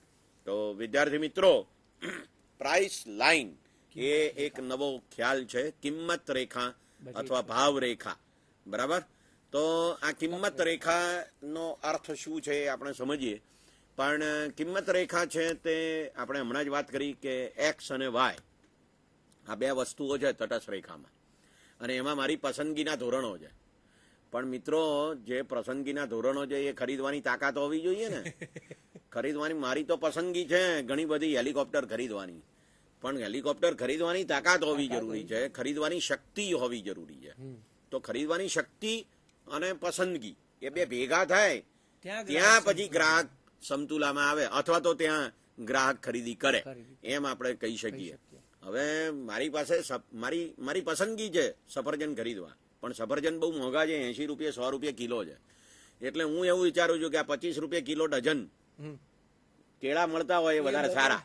બરાબર, તો હું શું કરું છું કે મારી તાકાત નથી એટલે પસંદગી નીચી લાવું છું. મારી તાકાત હોય તો પસંદગી ઊંચી લઈ જાઉં. બરાબર ને, એટલે આવક બદલાય, મારી તાકાત બદલાય, ખરીદી કરવાની શક્તિ બદલાય તો પસંદગીઓ બદલાઈ જાય અથવા સફરજન સસ્તા થાય. વાત સાચી છે, સફરજન સસ્તા પણ થઈ શકે તો આપણે ખાઈ શકીએ. રાઈટ, એટલે એનો અર્થ એવો થાય છે કે ભાવમાં જો ફેરફાર થાય તો મારી પસંદગી બદલાય અથવા આવકમાં ફેરફાર થાય તો મારી પસંદગી બદલાય. અને આ દ્રષ્ટિએ આપણને પેલા સંતોષને નો ભાવ સાથે મેળ પાડવો પડે. બરાબર, તો પસંદગીના ધોરણો અને ખરીદીની શક્તિ એ બંનેને એક સાથે આપણે જોવાના છે અને એ દ્રષ્ટિએ આપણે આ વાત કરી રહ્યા છીએ. તો ખરીદીની શક્તિ કોણ બતાવે છે? તો ખરીદ શક્તિ બતાવે છે તે છે કિંમત રેખા. અને આ કિંમત રેખામાં આપણે 4 બાબતોને ધારી લઈએ છીએ, 4 ધારણાઓ કરીએ છીએ. એક ધારણા એ છે કે income of the consumer is given, ગ્રાહકની આવક આપેલી છે. બીજું આપણે એમ માનીએ છીએ કે price of X is given, X વસ્તુનો ભાવ આપેલો છે. ત્રીજો ધારણા કરીએ છીએ price of Y is also given, એટલે કે વાય વસ્તુનો ભાવ પણ આપેલો છે. અને ચોથો મુદ્દો આપણે ધારી લઈએ છીએ કે ઓલ ઇન્કમ ઇઝ સ્પેન્ટ, બધી જ આવક વપરાઈ જાય છે, નો સેવિંગ્સ, બચત કરતો નથી ગ્રાહક. જો આટલી 4 ધારણાઓ કરીએ તો આપણે કેવી કિંમત રેખા બતાવી શકીએ? તો એ કિંમત રેખા તમે જોઈ શકો છો આકૃતિમાં કે આ આકૃતિમાં એ ડી રેખા એ કિંમત રેખા છે. ઓ એક્સ ધરી ઉપર વળી પાછા સફરજન છે, ઓ વાય ધરી ઉપર નારંગી છે, બી અને સી, એ અને ડી આ બધા જ કિંમત રેખા ઉપરના બિંદુઓ છે. તો કાર્તિકેયભાઈ એ વાતને થોડીક વધારે સારી રીતે સમજાવો. વિદ્યાર્થી મિત્રો, સૌથી પહેલા તો આપણે કિંમત રેખાનો અર્થ નોંધી લઈએ, યાદ કરી લઈએ કે કિંમત રેખા એટલે વ્યક્તિની આવક અને વસ્તુની કિંમતના સંદર્ભે ખરીદીની શક્યતા દર્શાવતી રેખા. ફરી એકવાર હું બોલી જઉં છું કારણ કે આ વ્યાખ્યા છે અને પરીક્ષામાં એ બહુ અગત્યની છે. જેમ તટસ્થ રેખાની વ્યાખ્યા હતી કે 2 વસ્તુના જુદા જુદા સંયોજનો દર્શાવતી એવી રેખા જે ગ્રાહકને સરખો સંતોષ આપે છે, અથવા તો સરખો સંતોષ આપતા 2 વસ્તુના જુદા જુદા સંયોજનો દર્શાવતી રેખા એ તટસ્થ રેખા છે. એમ વ્યક્તિની આવક અને વસ્તુની કિંમત, ખાસ કરીને 2 વસ્તુની, આપણા ઉદાહરણમાં 2 વસ્તુ છે એટલે તો વ્યક્તિની આવક અને વસ્તુની કિંમતના સંદર્ભે ખરીદીની શક્યતા દર્શાવતી રેખા એટલે કિંમત રેખા. આને બજેટ રેખા પણ કહેવામાં આવે છે કારણ કે આપણું બજેટ બતાવે છે. એને તક રેખા પણ કહેવામાં આવે છે, ઓપોર્ચ્યુનિટી કર. અને પ્રાઇસ લાઇન એટલે કે કિંમત રેખા પણ કહેવામાં આવે છે કારણ કે અંતે તો વ્યક્તિ શું ખરીદશે બજારમાં એનો આધાર એની પોતાની આવક અને વસ્તુની કિંમત છે. તમે આકૃતિમાં જોઈ રહ્યા છો કે અહીંયા નારંગી અને સફરજનની પસંદગીનો પ્રશ્ન નથી. અહીંયા બંને બાબતો આર્થિક બની ગઈ છે. વ્યક્તિની આપેલી આવક છે, દાખલા તરીકે 100 રૂપિયા અને અથવા 10 રૂપિયા. 10 રૂપિયા આપેલા છે, નારંગીનો ભાવ 2 રૂપિયા છે, સફરજનનો ભાવ 1 રૂપિયો છે, અને તો એ કેટલું ખરીદી શકશે? તો જો એ બધા જ રૂપિયા નારંગી પાછળ ખરીદી નાખે તો એ જેટલા એકમો નારંગીના ખરીદી શકશે. એ વખતે સફરજનનું એક પણ એકમ એ ખરીદી શકતો નથી. હવે જો એ બધા જ રૂપિયા સફરજન પાછળ ખર્ચે તો ઓડી એકમો એ ખરીદી શકશે અને એની પાસે નારંગીનું એક પણ એકમ એ વખતે નથી. તો બધા જ રૂપિયા સફરજન પાછળ ખરીદવાથી ઓડી અને બધા જ રૂપિયા નારંગી પાછળ નાખવાથી એ એકમ ખરીદી શકે. એને જો સફરજન જોઈતું હોય તો નારંગીના એકમો જતા કરવા પડે. બી બિંદુ તમે જુઓ છો, એ નારંગીમાંથી OY1 જેટલી નારંગી ખરીદે, એટલે કે એ થી Y1 જેટલી નારંગી જતી કરે તો OX1 જેટલા સફરજનના એકમો એને મળી શકે. એટલે કે નારંગી પાછળ જે નાણું એ ખર્ચતો હતો એ હવે સફરજન પાછળ ખર્ચે તો Y1 એ જેટલી નારંગી જતી કરવાથી OX1 જેટલા સફરજનના એકમો એને મળે. ફરીવાર જો એ Y1 Y2 જેટલી નારંગી જતી કરે તો X1 X2 જેટલા સફરજનના એકમો વધે. વિદ્યાર્થી મિત્રો, એક ઉદાહરણ હું તમને આપી દઉં બજારનું અને બહુ જ વાસ્તવિક, જેનાથી તમે બહુ ઝડપથી આ મુદ્દાને સમજી શકશો. બજારમાં તમે કપડાની ખરીદી કરવા ગયા. તમારી કપડાની ખરીદીને કોણ અસર કરે છે? 3 બાબતો. એક તમારી પસંદગી, એક તમારા ખિસ્સામાં રહેલા પૈસા, અને 3 કપડાની કિંમત. પસંદગીને આપણે તટસ્થ રેખામાં લઈ ગયા એટલે એને બાજુમાં કરીએ. દાખલા તરીકે તમારી આવક આપેલી છે, એટલે કે તમારા પિતાએ તમને 1000 રૂપિયા કપડાં ખરીદવા આપ્યા છે. તમારે 1000 રૂપિયા કપડાં પાછળ જ ખર્ચવાના છે. તો કપડાવાળો એટલે કે દુકાનદાર તમારે પેન્ટ અને શર્ટ બંને લેવાનું છે, કારણ કે આ 2 વસ્તુ છે જેના સંયોજન સાથે ખરીદો તો જ તમારી જરૂરિયાત પૂરેપૂરી સંતોષાય છે. બરોબર યાદ રાખજો, 1000 રૂપિયા તમને પપ્પાએ આપ્યા છે, તમારે પેન્ટ ખરીદવાનું છે અને શર્ટ ખરીદવાનું છે. જો 1000 રૂપિયામાંથી તમે 600 રૂપિયાનું પેન્ટ ખરીદશો તો આપોઆપ તમે શર્ટ માત્ર 400નું ખરીદી શકશો. જો તમે શર્ટ 600નું ખરીદશો તો આપોઆપ પેન્ટ 400 રૂપિયાનું ખરીદી શકશો. ટૂંકમાં જો 1000 રૂપિયાનું પેન્ટ ખરીદશો તો તમારી પાસે શર્ટના પૈસા રહેશે નહીં, તમે શર્ટ નહીં ખરીદી શકો. જો 1000 રૂપિયા શર્ટ પાછળ ખર્ચી નાખશો તો તમારી પાસે પેન્ટ માટેના પૈસા નહીં રહે. માટે તમારે બંનેની વચ્ચે જો કોમ્બિનેશન કરવું હોય તો 600 રૂપિયા પેન્ટ પાછળ ખર્ચો તો 400 તમને શર્ટ માટે રહે છે. 900 રૂપિયાનું પેન્ટ લો તો શર્ટ માટે 100 જ રહે છે. 500 રૂપિયાનું પેન્ટ લો તો શર્ટ માટે 400 રૂપિયા જ રહે છે. પરિણામે તમે 1000 અને 2 વસ્તુની કિંમતની વચ્ચેના જુદા જુદા આવા સંયોજનો બનાવશો, જેમાં 900નું પેન્ટ અને 100નું શર્ટ હશે, 800નું પેન્ટ અને 200નું શર્ટ હશે, 500નું પેન્ટ અને 500નું શર્ટ હશે, અથવા તો ઉલટું 700નો શર્ટ અને 300નું પેન્ટ હશે. પણ તમારી આ મર્યાદાની બહાર જઈને કોઈ પેન્ટ શર્ટની જોડી તમે ખરીદતા નથી, અને એની અંદર જઈને પણ એટલે કે 300 રૂપિયાનું પેન્ટ અને 200 રૂપિયાનો શર્ટ પણ તમે નથી કરતા, કારણ કે 500 બાકી રહે છે. આપણો મૂળ ઉદ્દેશ છે મહત્તમ સંતોષ મેળવવાનો. એના માટે આપણે બધી આવક ખર્ચી નાખવાની છે. પપ્પાએ 1000 રૂપિયા આપ્યા છે તો બોર્ડ ઉપર તમે જુઓ છો, અચ્છા સોરી, આપણે આ મુદ્દો સમજી રહ્યા હતા જે હમણાં તમે આકૃતિમાં જોયો કે એક તટસ્થ કિંમત રેખા છે, એ આવક અને કિંમતના સંદર્ભે 2 વસ્તુની ખરીદીની જુદી જુદી શક્યતાઓ આપણને બતાવે છે.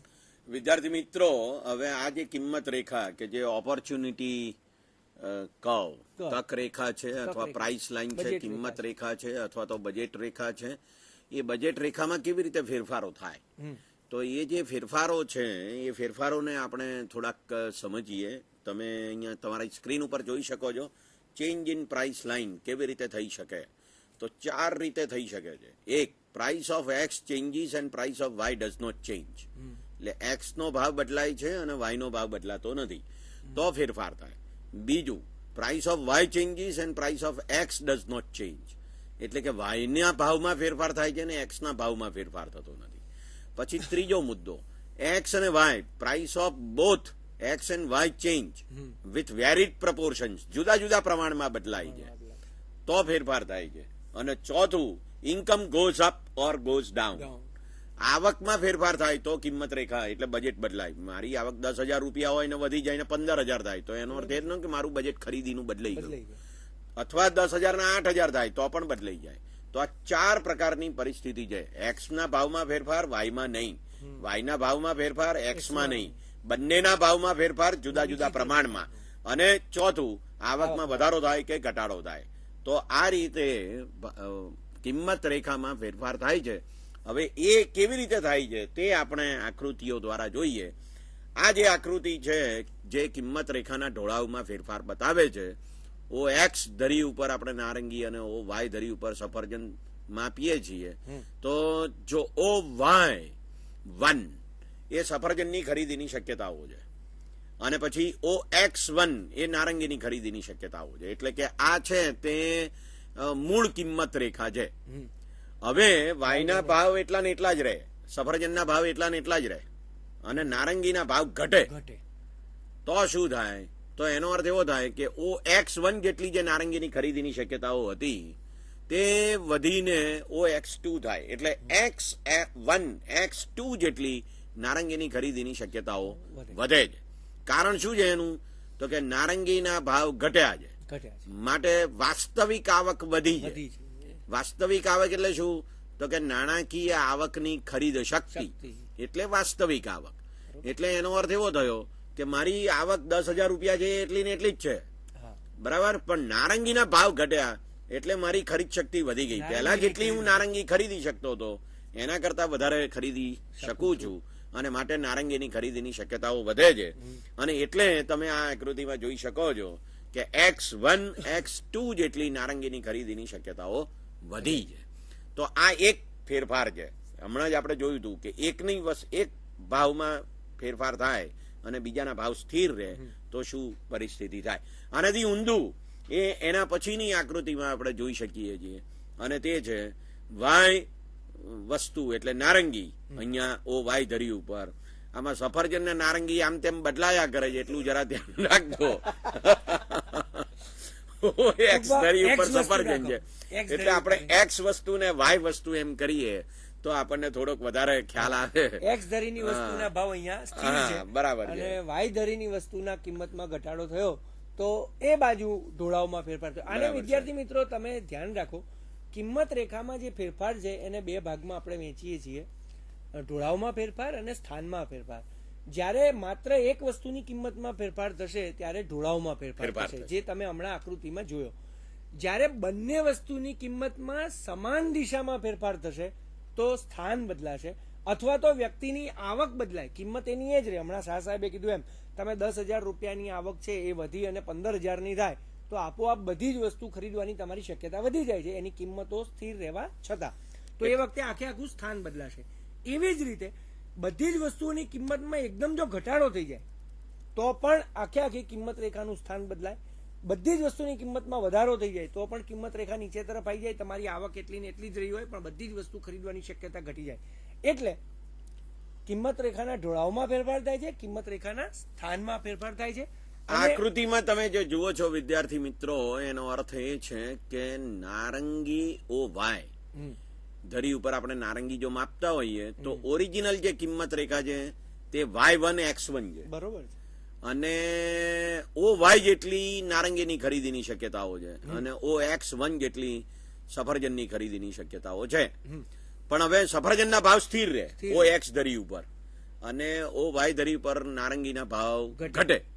તો એનો અર્થ એવો થયો કે Y1 Y2 જેટલી નારંગીની ખરીદ શક્તિ વધે છે, કારણ કે નારંગીના ભાવ ઘટ્યા છે.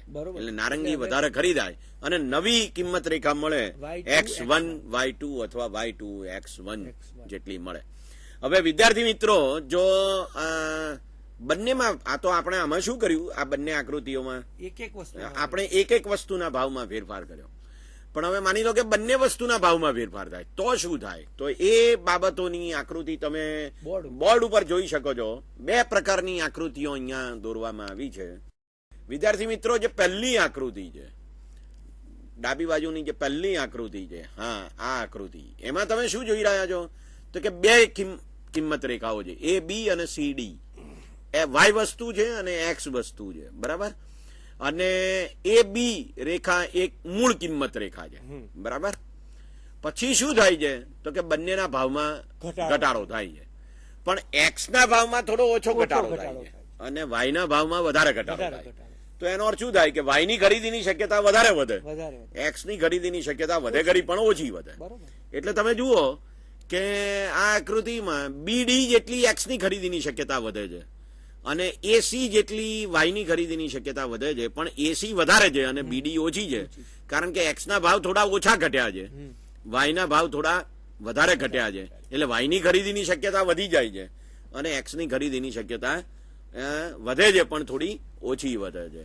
હવે જો તમે બીજી આકૃતિ જુઓ તો એમાં શું થાય છે, તો એ તમે જોઈ શકો છો કે બે કિંમત રેખાઓ છે, એસઆર અને ટીયુ. તો એસઆર કિંમત રેખા છે, એમાં શું થાય છે તો કે ઓએસ જેટલી ખરીદીની શક્યતા વાયની અને ઓઆર જેટલી ખરીદીની શક્યતા એક્સની. હવે શું થાય છે તો કે બંનેના ભાવમાં ઘટાડો થાય છે, પણ એક્સ ના ભાવ વધારે ઘટે છે. તો શું થાય અને વાય ના ભાવ ઓછા ઘટે છે. તો એક્સ ની ખરીદીની શક્યતાઓ વધી આર યુ જેટલી અને પેલાની ખરીદીની શક્યતાઓ વધી ટીએસ જેટલી. તો આ બહુ જ મહત્વનો મુદ્દો છે કે બંનેના ભાવમાં ફેરફાર થાય તો કેવી રીતે કિંમત રેખાઓમાં ફેરફાર થાય. એટલે આપણે ચાર બાબતો જોઈ. શું જોયું? પહેલી આકૃતિમાં આપણે એમ જોયું કે એક્સ ના ભાવ ઘટ્યા અને વાય ના ભાવ સ્થિર રહ્યા. બીજામાં આપણે શું જોયું તો કે વાય ના ભાવ ઘટ્યા અને એક્સ ના ભાવ સ્થિર રહ્યા. અને આ બે આકૃતિઓમાં શું જોઈએ છે તો કે બંનેના ભાવમાં વધારો ઘટાડો થાય છે, પણ એનું પ્રમાણ જુદું જુદું છે એ આપણે જોઈ શકીએ છીએ. પાર્થભાઈ આપણને આ વાત થોડી વધારે વિગતે સમજાવશે. જે આકૃતિ છે એની અંદર ખાસ સમજવાની જરૂર એ છે કે જે કિંમત અસર એક્સ વસ્તુની કિંમતોમાં બહુ ઓછો ઘટાડો થાય છે અને વાય વસ્તુની કિંમત છે એની અંદર બહુ મોટો વધારો થાય છે. એટલે અહીંયા તમે જોશો ઘટાડો થાય છે. એટલે અહીંયા તમે જોશો કે કિંમત અસર દેખાય એ દેખાય છે, કારણ કે જે આવક સ્થિર છે પણ કિંમત અસર વધારે દેખાય છે. એનીથી ઉલટું પેલી બીજી આકૃતિની અંદર છે, તમે જોશો બીજી આકૃતિની અંદર વાય વસ્તુની કિંમત અસર છે એ ઓછી છે અને એક્સ વસ્તુની જે કિંમત અસર છે એ વધારે છે. એટલે એમ પણ આપણે કહી શકીએ કે એક્સ વસ્તુની કિંમત અસરને પરિણામે વાસ્તવિક આવક ત્યાં વધે છે એક્સ વસ્તુ, બરાબર. અને સામે પક્ષે વાય વસ્તુની કિંમત અસર ઓછી હોવાને કારણે એટલી ઓછી આવક અસર ત્યાં દેખાય છે. બરાબર છે. એટલે મૂળ મુદ્દો તો ભાઈ આ થયું શું કરવા, આ કિંમત રેખામાં ફેરફાર શું કરવા થયા, તો આપણે એટલે એ દ્રષ્ટિએ જ જોયું છે હજી કે ભાવમાં ફેરફાર થાય છે એક્સ ના અને વાય ના માટે આપણે આ કિંમત રેખાઓ બદલાય. બરાબર. હવે માની લો કે બે ના ભાવ સ્થિર રહે અને આવક બદલાઈ જાય તો કેવા પ્રકારની પરિસ્થિતિ ઉભી થાય, તો એ તમે હવે નવી આકૃતિમાં જોઈ રહ્યા છો. તમે તમારા સ્ક્રીન ઉપર આ આકૃતિ જોઈ રહ્યા છો કે આમાં આપણે એવું ધારીએ છીએ આ આકૃતિમાં કે નારંગી અને સફરજન બંનેના ભાવ સ્થિર રહે છે અને આવક બદલાય છે. તો શું થાય? તો જુઓ મિત્રો, એ બી રેખા એ મૂળ કિંમત રેખા છે. એટલે કે નારંગીની ખરીદીની શક્યતાઓ કેટલી તો કે ઓ બી જેટલી અને સફરજનની ખરીદીની શક્યતાઓ કેટલી તો કે ઓ એ જેટલી. એટલે વધુમાં વધુ ઓ બી નારંગી અને ઓ એ સફરજન ખરીદી શકાય. બરાબર. હવે જો આવક વધે, નારંગીના ભાવ એટલા જ છે, સફરજનના ભાવ એટલા જ છે, બે વસ્તુઓના ભાવમાં કોઈ પણ પ્રકારનો ફેરફાર થતો નથી, તો શું થાય છે તો કે ખરીદીની શક્યતાઓ વધી જાય છે. કેમ? તો કે એટલા માટે વધી જાય છે કે આવક વધી છે. બરાબર. તો આવક વધે છે અને બે વસ્તુઓના ભાવ સ્થિર રહે છે તો શું થાય તો કે કિંમત રેખા ઉપર તરફ ખસે, કારણ કે ખરીદીની શક્યતાઓ બંનેની વધે છે. બરાબર. તો ઓસી જેટલી ખરીદીની શક્યતાઓ વધે છે સફરજનની, એટલે એસી જેટલી ખરીદીની શક્યતાઓ સફરજનની વધી અને નવી શક્યતા થઈ ઓસી જેટલી. એવી જ રીતે નારંગીની ખરીદીની શક્યતાઓ વધી ગઈ બીડી જેટલી અને નવી ખરીદીની શક્યતા થઈ ઓડી જેટલી. એટલે નવી કિંમત રેખા મળે છે સીડી. હજુ પણ વધારે આવક પ્રાપ્ત થાય આપણને તો સફરજન અને નારંગી બંનેની ખરીદીની શક્યતાઓ વધી જાય અને તે ઓ ઈ જેટલી સફરજનની કુલ ખરીદીની શક્યતા અને ઓ એફ જેટલી નારંગીની કુલ ખરીદીની શક્યતા. બરાબર. હવે આનાથી ઊંધું પણ થઈ શકે કે માની લો કે ઈ એફ એ કિંમત રેખા છે, મૂળ કિંમત રેખા, અને આવક ઘટી તો ખરીદીની શક્યતા ઘટી જાય તો સીડી રેખા મળે. હજી પણ આવક ઘટે તો શું થાય તો એ બી કિંમત રેખા મળે. એટલે આવું બની શકે છે જો આવકમાં વધારો કે ઘટાડો થાય તો કિંમત રેખા ઉપર તરફ ખસે છે અથવા નીચે તરફ ખસે છે. આવક વધે અને બે વસ્તુઓના ભાવ સ્થિર રહે તો કિંમત રેખા ઉપર તરફ ખસે. આવક ઘટે અને બે વસ્તુઓના ભાવ સ્થિર રહે તો ખરીદીની શક્યતા ઘટે. એટલે જો ખરીદીની શક્યતા વધે તો એમ સમજવાનું કે વાસ્તવિક આવક વધી, જો ખરીદીની શક્યતા ઘટે તો એમ સમજવાનું કે વાસ્તવિક આવક વધી. તો આ બાબતો આપણને બહુ સ્પષ્ટપણે જણાવે છે કે કિંમત રેખામાં આવકમાં ફેરફાર થતા કેવી રીતે ફેરફાર થાય છે. બરાબર, એ બાબત તો નોંધવા જેવી છે આ આકૃતિની અંદર કે અહીંયા માત્ર આવક અસર જ બતાડી છે. આવકમાં વધારો થાય છે, કિંમત રેખા ઉપર તરફ જાય છે, એની ખરીદવાની શક્યતા વધી જાય છે. આવકમાં ઘટાડો થાય છે તો એની ખરીદવાની શક્યતા ઘટી જાય છે. એટલે અહીંયા માત્ર આવક અસરને ધ્યાનમાં લીધી છે. બરોબર હેમંતભાઈ? હા, બરાબર. મુખ્ય બાબત અહીંયા આવક અસર જ ધ્યાનમાં લીધી છે ને એને કારણે આખી કિંમત રેખા એક જગ્યાએથી બીજી જગ્યાએ શિફ્ટ થઈને જાય છે. કાં તો એ ઉપર તરફ જાય છે જો વધારો થાય છે તો, અને જો આવકની અંદર ઘટાડો થાય છે તો એ નીચે તરફ આવે છે ઉગમ બિંદુની. એટલે આખા સ્થાનની અંદર એની અંદર કિંમત રેખાનું સ્થાન આમાં બદલાયું. એ બી ના બદલે સીડી, સીડી ના બદલે ઈ એફ, એમ કિંમત રેખાનું સ્થાન બદલાયું. અને એનું કારણ શું હતું? તો કે એનું કારણ હતું આવકમાં થયેલો ફેરફાર.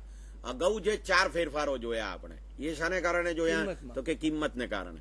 એટલે કિંમતમાં થતા ફેરફારને કારણે ખરીદી બદલાય તો એ કિંમત અસર કહેવાય.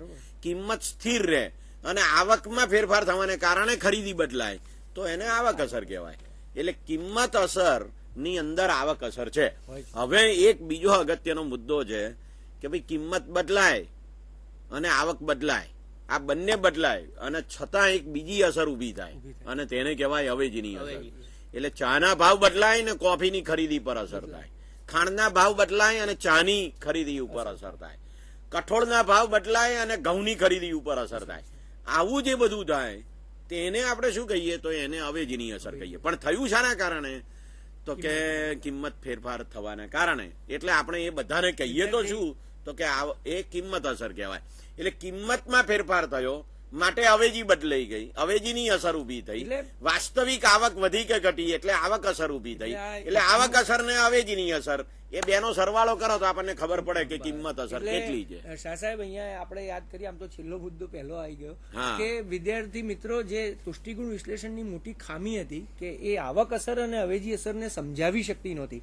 કિંમત અસર એ આવક અસર અને અવેજી અસરનો સરવાળો છે અને એ બાબતને આપણે આ વિશ્લેષણમાં સમજાવી શકીએ છીએ. તુષ્ટિગુણ વિશ્લેષણમાં નહોતા સમજાવી શકતા.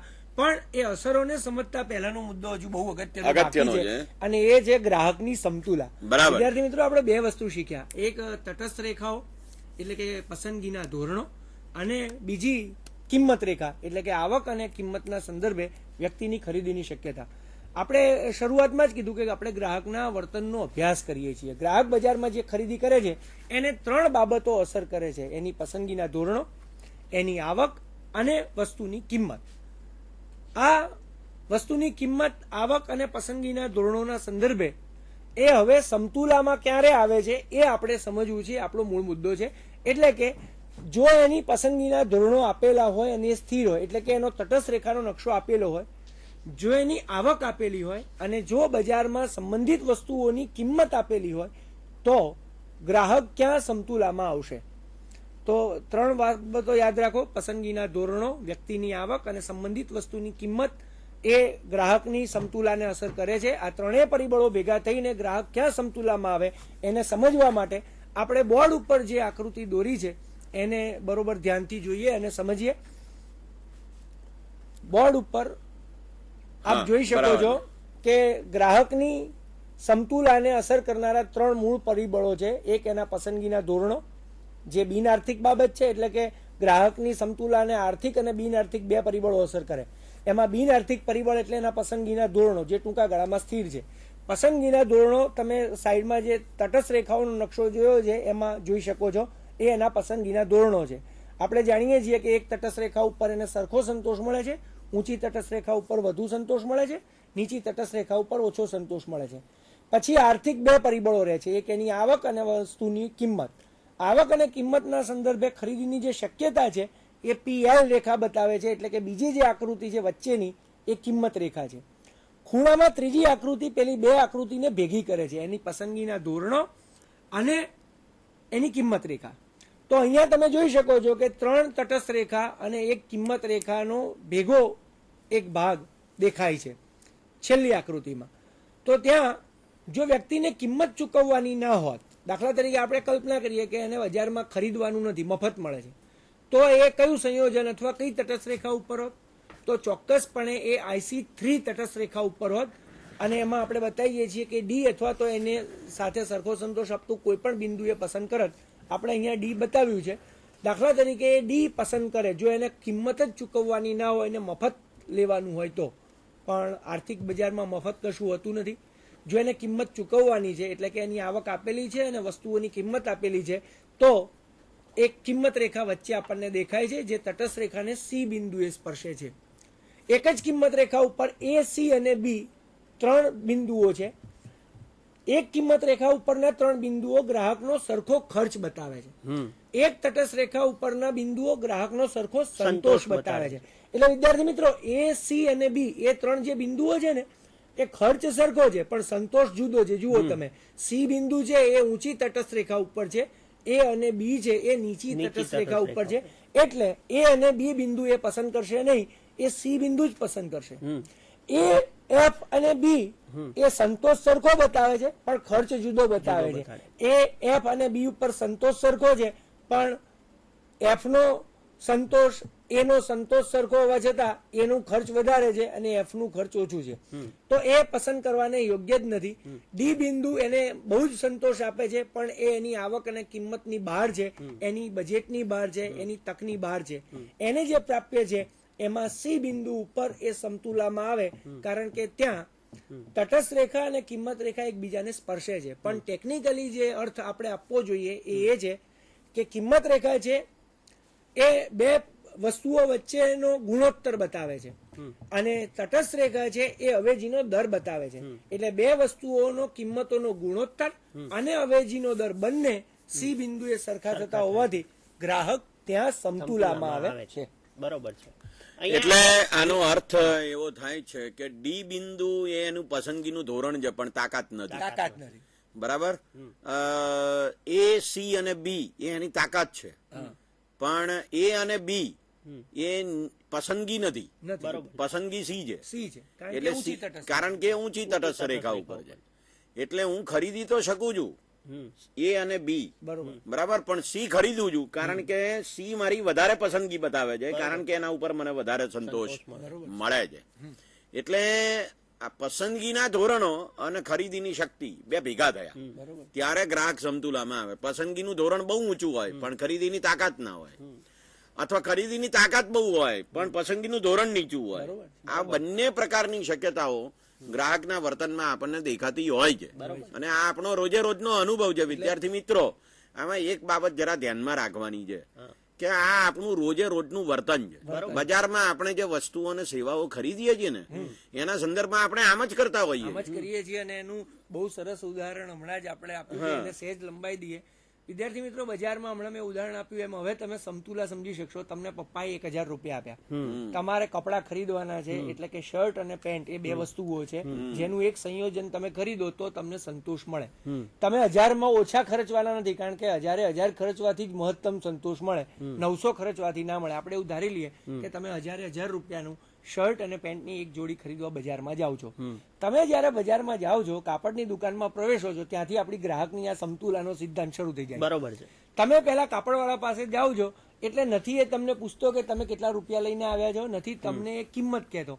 પહેલા તો એ તમને કાપડ બતાવે છે, એટલે જુદી જુદી ડિઝાઇનના, જુદા જુદા કલરના, જુદી જુદી કંપનીના. એ શું છે? એ પહેલો ભાગ છે પસંદગીનો, જેમાં આવક અને કિંમત છે જ નહીં. તમે તમારી પસંદગીના કલર કોમ્બિનેશન મુજબના, તમારે જે કંપનીના જોઈતા હોય, જાડા પાતળા જે તમારી પસંદ હોય એ મુજબના પેન્ટ પીસ અને શર્ટ પીસ જુદા કાઢો છો. એમાં તમે ગૂંચવાવ છો. જુઓ, માનવ વર્તન જે છે ને એ પૂરેપૂરું આ સિદ્ધાંતમાં છે અને બહુ સરસ ફોટો પાડ્યો છે અર્થશાસ્ત્રીઓ આપણા મગજનો.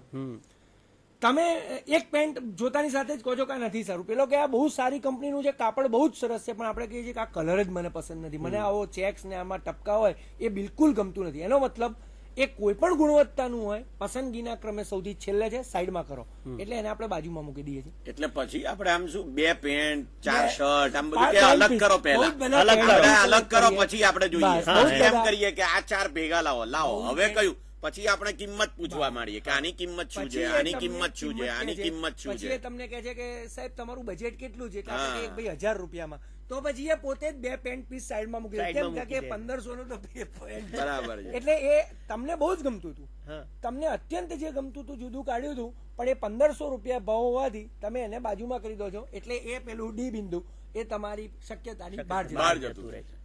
પેલું એફ બિંદુ હતું જેને તમે બહાર કાઢ્યું. તમે બહાર કાઢ્યું. પછી તમે એવા કોમ્બિનેશન્સ લાવો છો કે જેમાં તમે આ પેન્ટ પીસ લો તો પણ તમને કલરની રીતે વાંધો નથી, આ પેન્ટ પીસ લો તો પણ, એટલે એ સંતોષની સરખી સપાટી ઉપર છે. પણ પછી એમાં પ્રાઇસ કોમ્બિનેશન આવશે અને પછી જે મેં કીધું એ કે જો તમે 800 નું પેન્ટ ખરીદશો તો તમે શર્ટ 200 નો જ લઈ શકશો, જો તમે 600 નું પેન્ટ ખરીદશો તો તમે શર્ટ 400 નો જ ખરીદશો. તો તમે જે પસંદ કર્યા હતા પેન્ટ પીસ અને શર્ટ પીસ એ એની કિંમત અને તમારા 1000 રૂપિયા આ ત્રણેયનું એક કોમ્બિનેશન છેલ્લે થાય. તમે એક પેન્ટ 750 નું 350 નો શર્ટ અને એ ત્રણેય પેલાને કહો કે હવે આ બાંધી આપ અને આ લે 1000 રૂપિયા, એ કોથળી પેક થઈ એ ગ્રાહકની સમતુલા. સાહેબ અહીંયા બરાબર છે. અહીંયા એક એટલે- વિગત નોંધવા જેવી છે બરોબર. કે એનો અર્થ એમ થયો કે ગજવાની ગરમી હા, અને મનની શક્તિ એટલે ઈચ્છા ક્યાં વાત શક્તિ આ બંને ભેગું થાય છે. સાચી. બરાબર. ગજવાની ગરમી પણ ભેગી થાય છે અને મનની શક્તિ એટલે ઈચ્છા શક્તિ એટલે ત્યાં તમારી ગ્રાહક પસંદગી એ સમતુલામાં પણ ભેગી આવે થાય છે. છે અને પણ ત્યાં જ સમતુલા મળે છે. હજુ આપણે- વાસ્તવમાં આ જે સમતુલા છે એ શક્યતાઓ બતાડે છે. હા, બરાબર. એકચ્યુઅલ વાસ્તવિક ખરીદી નથી થતી ત્યાં. એટલે ભવિષ્યની માંગ પણ બતાડે છે, એમ પણ આપણે કહી શકીએ કે ભવિષ્યની ખરીદીની શક્યતાઓ બતાડે છે. એટલે આની ઉપરથી એ તક માંગ રેખા. રેખા પણ આપણે તારવી શકીએ પણ એ એ હવે આપણા કરવાની છે. હા મૂળ હું એ જ કહેતો હતો કે વિદ્યાર્થી મિત્રો મૂળ મુદ્દો તો કિંમત અને માંગ વચ્ચેનો સંબંધ બતાવવાનો છે અને હવે આપણી પાસે જે સમય છે એમાં ટૂંકમાં આપણે એ મુદ્દો સૌથી પહેલા, કારણ કે મૂળ વાત એ છે કે કિંમતમાં ફેરફાર થવાથી માંગમાં ફેરફાર થાય છે કે નહીં, એટલે કે કિંમતમાં ઘટાડો થાય ત્યારે માંગમાં વધારો થાય છે કે નહીં. પહેલી સમતુલા આપણે સમજી લીધી. આપણે સમજ્યા છીએ કે કિંમતમાં ફેરફાર થાય ત્યારે કિંમત રેખાના ઢોળાવમાં ફેરફાર થાય છે. ગ્રાહક એક સમતુલામાં છે. હવે કોઈ એક વસ્તુની કિંમતમાં આપણે ફેરફાર કરીને એની સમતુલામાં ફેરફાર થાય છે કે નહીં એ જોઈએ તો આપણે એ મૂળ સાબિત કરી શકીએ છીએ કે કિંમતમાં ફેરફાર થવાથી માંગમાં ફેરફાર થાય છે કે નહીં. વિદ્યાર્થી મિત્રો, એટલે તમે જે ગ્રાહકની સમતુલા વિશેની વાત આપણે જોઈ એને કેવી રીતે આપણે દર્શાવી શકીએ તો તમે જોઈ શકો છો કે અહીંયા 4 મુદ્દા તમારા સ્ક્રીન ઉપર તમે જોઈ શકો છો. કન્ઝ્યુમર ઇક્વિલિબ્રિયમ એના 4 મુદ્દા આપણે મૂક્યા છે. Consumer must be on the price line, એ કિંમત રેખા ઉપર જ હોવો જોઈએ. એ કિંમત રેખાની અંદર નથી હોતો કારણ કે એ બચત કરતો નથી, એ કિંમત રેખાની બહાર નથી જતો કારણ કે એની તાકાતની બહારની વાત છે. બીજો મુદ્દો એ છે કે consumer can not go beyond the price line. મેં તમને હમણાં જ કહ્યું કે એ અંદર નથી જઈ શકતો. બરાબર. Consumer can not be under the price line. એ બચત નથી કરતો એટલે કિંમત રેખાની અંદર નથી આવતો. અને ચોથો મુદ્દો છે કે consumer tries to get maximum satisfaction, એ મહત્તમ સંતોષ મેળવવા માટેનો પ્રયત્ન કરે છે. એટલે જે આકૃતિ હમણાં આપણે જોઈ એમાં સી બિંદુ છે, તે સી બિંદુ ઉપર એને મહત્તમ સંતોષ મળે છે એ બાબત ખૂબ જ અગત્યની છે. એટલે એ દ્રષ્ટિએ આપણે ફરી એકવાર આ વાતને જરા જુદી રીતે જોઈએ તો આપણને ખબર પડશે કે કેવી રીતે ગ્રાહક સમતુલા વધારે પ્રાપ્ત કરે છે અથવા તો વધારે સંતોષ પ્રાપ્ત કરીને સમતુલા પ્રાપ્ત કરે છે એ બાબત આપણે અહીંયા જોઈએ. કાર્તિકેયભાઈ આપણને બોર્ડ ઉપર આ બાબત થોડી વધારે સારી રીતે સમજાવશે. વિદ્યાર્થી મિત્રો, આપણે જે અગત્યનો મુદ્દો સમજવાનો છે એ આ છે કે એકવાર સમતુલા મેળવ્યા પછી કિંમતમાં ફેરફાર થવાથી ગ્રાહકની સમતુલામાં શું ફેરફાર થાય છે, એટલે કે એની ખરીદીમાં શું ફેરફાર થાય છે અને એના દ્વારા આપણે સમજવું છે કે શું કિંમતમાં ઘટાડો થવાથી માંગમાં વધારો થાય છે અથવા કિંમતમાં વધારો થવાથી માંગમાં ઘટાડો થાય છે. એટલે કે કિંમત અને માંગ વચ્ચેનો વ્યસ્ત સંબંધ છે એ આ તટસ્થ રેખા વિશ્લેષણ આપણને સમજાવી શકે છે. આપણે 2 વસ્તુ શીખી ગયા છીએ, એક તટસ્થ રેખા અને એક કિંમત રેખા. આ આપણી જૂની સમતુલા છે. દાખલા તરીકે કે આપણે આપેલી આવક, વસ્તુની કિંમત અને પસંદગીના સંદર્ભે કે બિંદુએ સમતુલામાં હતા. હવે હમણાં આપણને જેમ સમજાવવામાં આવ્યું એમાં એક્સ વસ્તુ જે છે એની કિંમતમાં ઘટાડો થાય છે એટલે એની ખરીદીની શક્યતા L થી વધીને L2 થાય છે, નવી કિંમત રેખા PL2 બને છે. એટલે હવે ઊંચી તટસ્થ રેખા જે અત્યાર સુધી આપણને પ્રાપ્ત નહોતી એ ઊંચી તટસ્થ રેખા ઉપરનું ડી બિંદુ આપણે પસંદ કરી શકીએ છીએ, જ્યાં તમે જુઓ છો કે X વસ્તુની કિંમત ઘટી હતી તો આ નવા સંયોજનમાં વ્યક્તિએ X વસ્તુની માંગમાં વધારો કર્યો અને પરિણામે એની ખરીદી વધી. એ K બિંદુએથી D બિંદુએ ગયો. આ K બિંદુએથી D બિંદુએ ગયો એને આપણે કિંમત અસર કહી શકીએ છીએ. આવક અસર, કિંમત અસર કહીએ છીએ કારણ કે કિંમતમાં ઘટાડો થવાથી એની માંગમાં વધારો થયો. આને PCC પ્રાઇસ કન્ઝમ્પશન કર્વ, કિંમત ઉપભોગ રેખા. પણ આ જે ઘટાડો થયો, આ જે ખરીદીમાં વધારો થયો એમાં બે બાબત છે, એક અવેજી અસર છે અને બીજી આવક અસર છે. એટલે કે X વસ્તુની કિંમત ઘટવાથી વ્યક્તિની વાસ્તવિક આવક પણ વધી છે અને બીજી વસ્તુની તુલનામાં આ વસ્તુ સસ્તી પણ થઈ છે અને પરિણામે એ K બિંદુએથી D બિંદુએ ગયો. વિદ્યાર્થી મિત્રો, આ એક બીજી આકૃતિ તમારી સામે છે જે હું તમને બતાવી રહ્યો છું. આપણા જૂની સમતુલામાં આપણે આકૃતિ જરા બદલજો સ્ક્રીન ઉપર, અને સ્ક્રીન ઉપરની આકૃતિ બદલો. બાજુની આકૃતિ હું બતાવી રહ્યો છું. આપણે જૂની સમતુલા C બિંદુએ લીધી હતી અને D બિંદુ એ વખતે અપ્રાપ્ય હતું. જો બંને વસ્તુની કિંમત યથાવત રહે અને ગ્રાહકની આવકમાં વધારો થાય તો ખરીદીની બંને વસ્તુની શક્યતા વધી જાય છે અને એ બંને વસ્તુના પહેલા જે એકમો ખરીદતો હતો એના કરતા હવે વધુ એકમો ખરીદે છે. એટલે C બિંદુએથી D બિંદુએ જાય છે, જે ઇન્કમ કન્ઝમ્પશન કર છે, એટલે કે આવક ઉપભોગ રેખા છે. અને અહીંયા એની નાણાકીય આવક વધી, પરિણામે એની ખરીદવાની શક્તિ વધી ગઈ. બંને વસ્તુની કિંમત યથાવત રહી એટલે અહીંયા એ C બિંદુએથી D બિંદુએ ગયો, એટલે કે એની સમતુલા બદલી અને બંને વસ્તુની ખરીદી એને વધારી. તો સમતુલામાં બે કારણસર ફેરફાર થાય, કિંમતમાં ફેરફાર થાય, આવકમાં ફેરફાર થાય. અહીંયા આપણે એવું ઉદાહરણ લીધું છે કે એની આવક વધી માટે બંને વસ્તુની ખરીદી ઘટી. એનાથી ઉલટું આપણે એવું વિચારીએ કે D જૂની સમતુલા હતી, એની આવકમાં ઘટાડો થયો તો એ C બિંદુએ નીચે આવ્યો અને બંને વસ્તુની ખરીદીમાં ઘટાડો થયો. પણ આપણો મૂળ મુદ્દો આ પહેલી આકૃતિ ઉપર છે કે જ્યાં આપણે કિંમત અસર ને આવક અસર વત્તા અવેજી અસરની ભેગી વાત જોઈ રહ્યા છીએ અને એમાંથી પછી હિક્સ આવક અસરને બાદ કરવા માટે પેરેલલ એક રેખા દોરે છે. પણ એ આખો મુદ્દો આગળ છે. પહેલો મુદ્દો આપણે જે સમજવો છે આટલો જ કે કિંમતમાં ઘટાડો થવાથી માંગમાં વધારો થયો છે અને માટે અહીંયા કિંમત અને માંગ વચ્ચેનો વ્યસ્ત સંબંધ આપણે સાબિત કરી શકીએ છીએ. પણ હજુ માર્શલના તુષ્ટિગુણ વિશ્લેષણમાં જે મુદ્દો બાકી રહી જતો હતો કે આમાં આવક અસર પણ છે, તો એ આવક અસરને દૂર કરીએ તો શું માત્ર અવેજી અસરના કારણે વસ્તુની કિંમતમાં ફેરફાર થવાથી વસ્તુની માંગમાં ફેરફાર થાય છે, એટલે કે માંગનો નિયમ સાચો પાડી શકાય છે? તો એ કરવા માટે આપણે એક પેરેલલ આવક રેખા દોરવી પડે છે. એ આપણને એવું બતાવે છે કે આ કિંમત રેખાનું સ્થાન બદલાયું, આ કિંમત રેખાનો ઢોળાવ બદલાયો. જો વ્યક્તિની આવક વધી હોત તો એ ક્યાં ગયો હોત, બરોબર, અને જો વ્યક્તિની કિંમત વસ્તુની કિંમત ઘટી તો એ ક્યાં ગયો. બંને કિસ્સામાં એ ઉપરની તટસ્થ રેખા ઉપર જાય છે. એટલે કે ફરી યાદ રાખો, કિંમતમાં ઘટાડો થાય તો પણ એને ઉપરની તટસ્થ રેખા મળે છે, એની આવકમાં વધારો થાય તો પણ એને ઉપરની તટસ્થ રેખા મળે છે.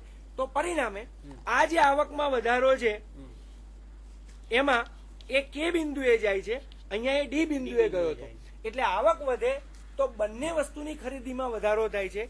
કિંમત જેટલી ઘટે તો એક વસ્તુની કિંમત ખરીદીમાં થોડો વધારો થાય છે.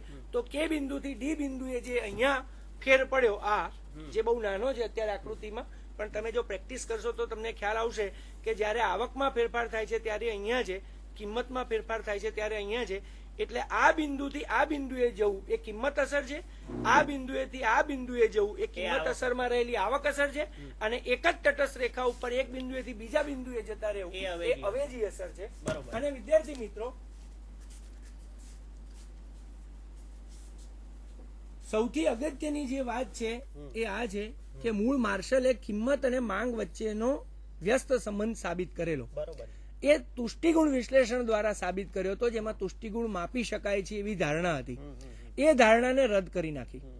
એક જ વસ્તુના સંદર્ભે સિદ્ધાંત હતો, એ સિદ્ધાંતને પણ દૂર કરી દેવીને બે વસ્તુના સંદર્ભે રજૂ કરવામાં આવ્યો. તો પરિણામે આવક અસર પણ સમજાવી શકાય છે, અવેજી અસર પણ સમજાવી શકાય છે, અને મૂળ વાત આખી સાયન્ટિફિકલી સમજાવી શકાય છે કે કિંમત ઘટવાથી શા માટે માંગમાં વધારો થાય છે. તો કે કિંમત ઘટવાથી વ્યક્તિની વાસ્તવિક આવક વધે છે અને અવેજી વસ્તુના સંદર્ભે આ વસ્તુ સસ્તી થવાથી માંગમાં વધારો થાય છે અને પરિણામે કિંમત અને માંગ વચ્ચેનો વ્યસ્ત સંબંધ જે પહેલો ભાગ છે એ આપણે સમજાવી શકીએ છીએ.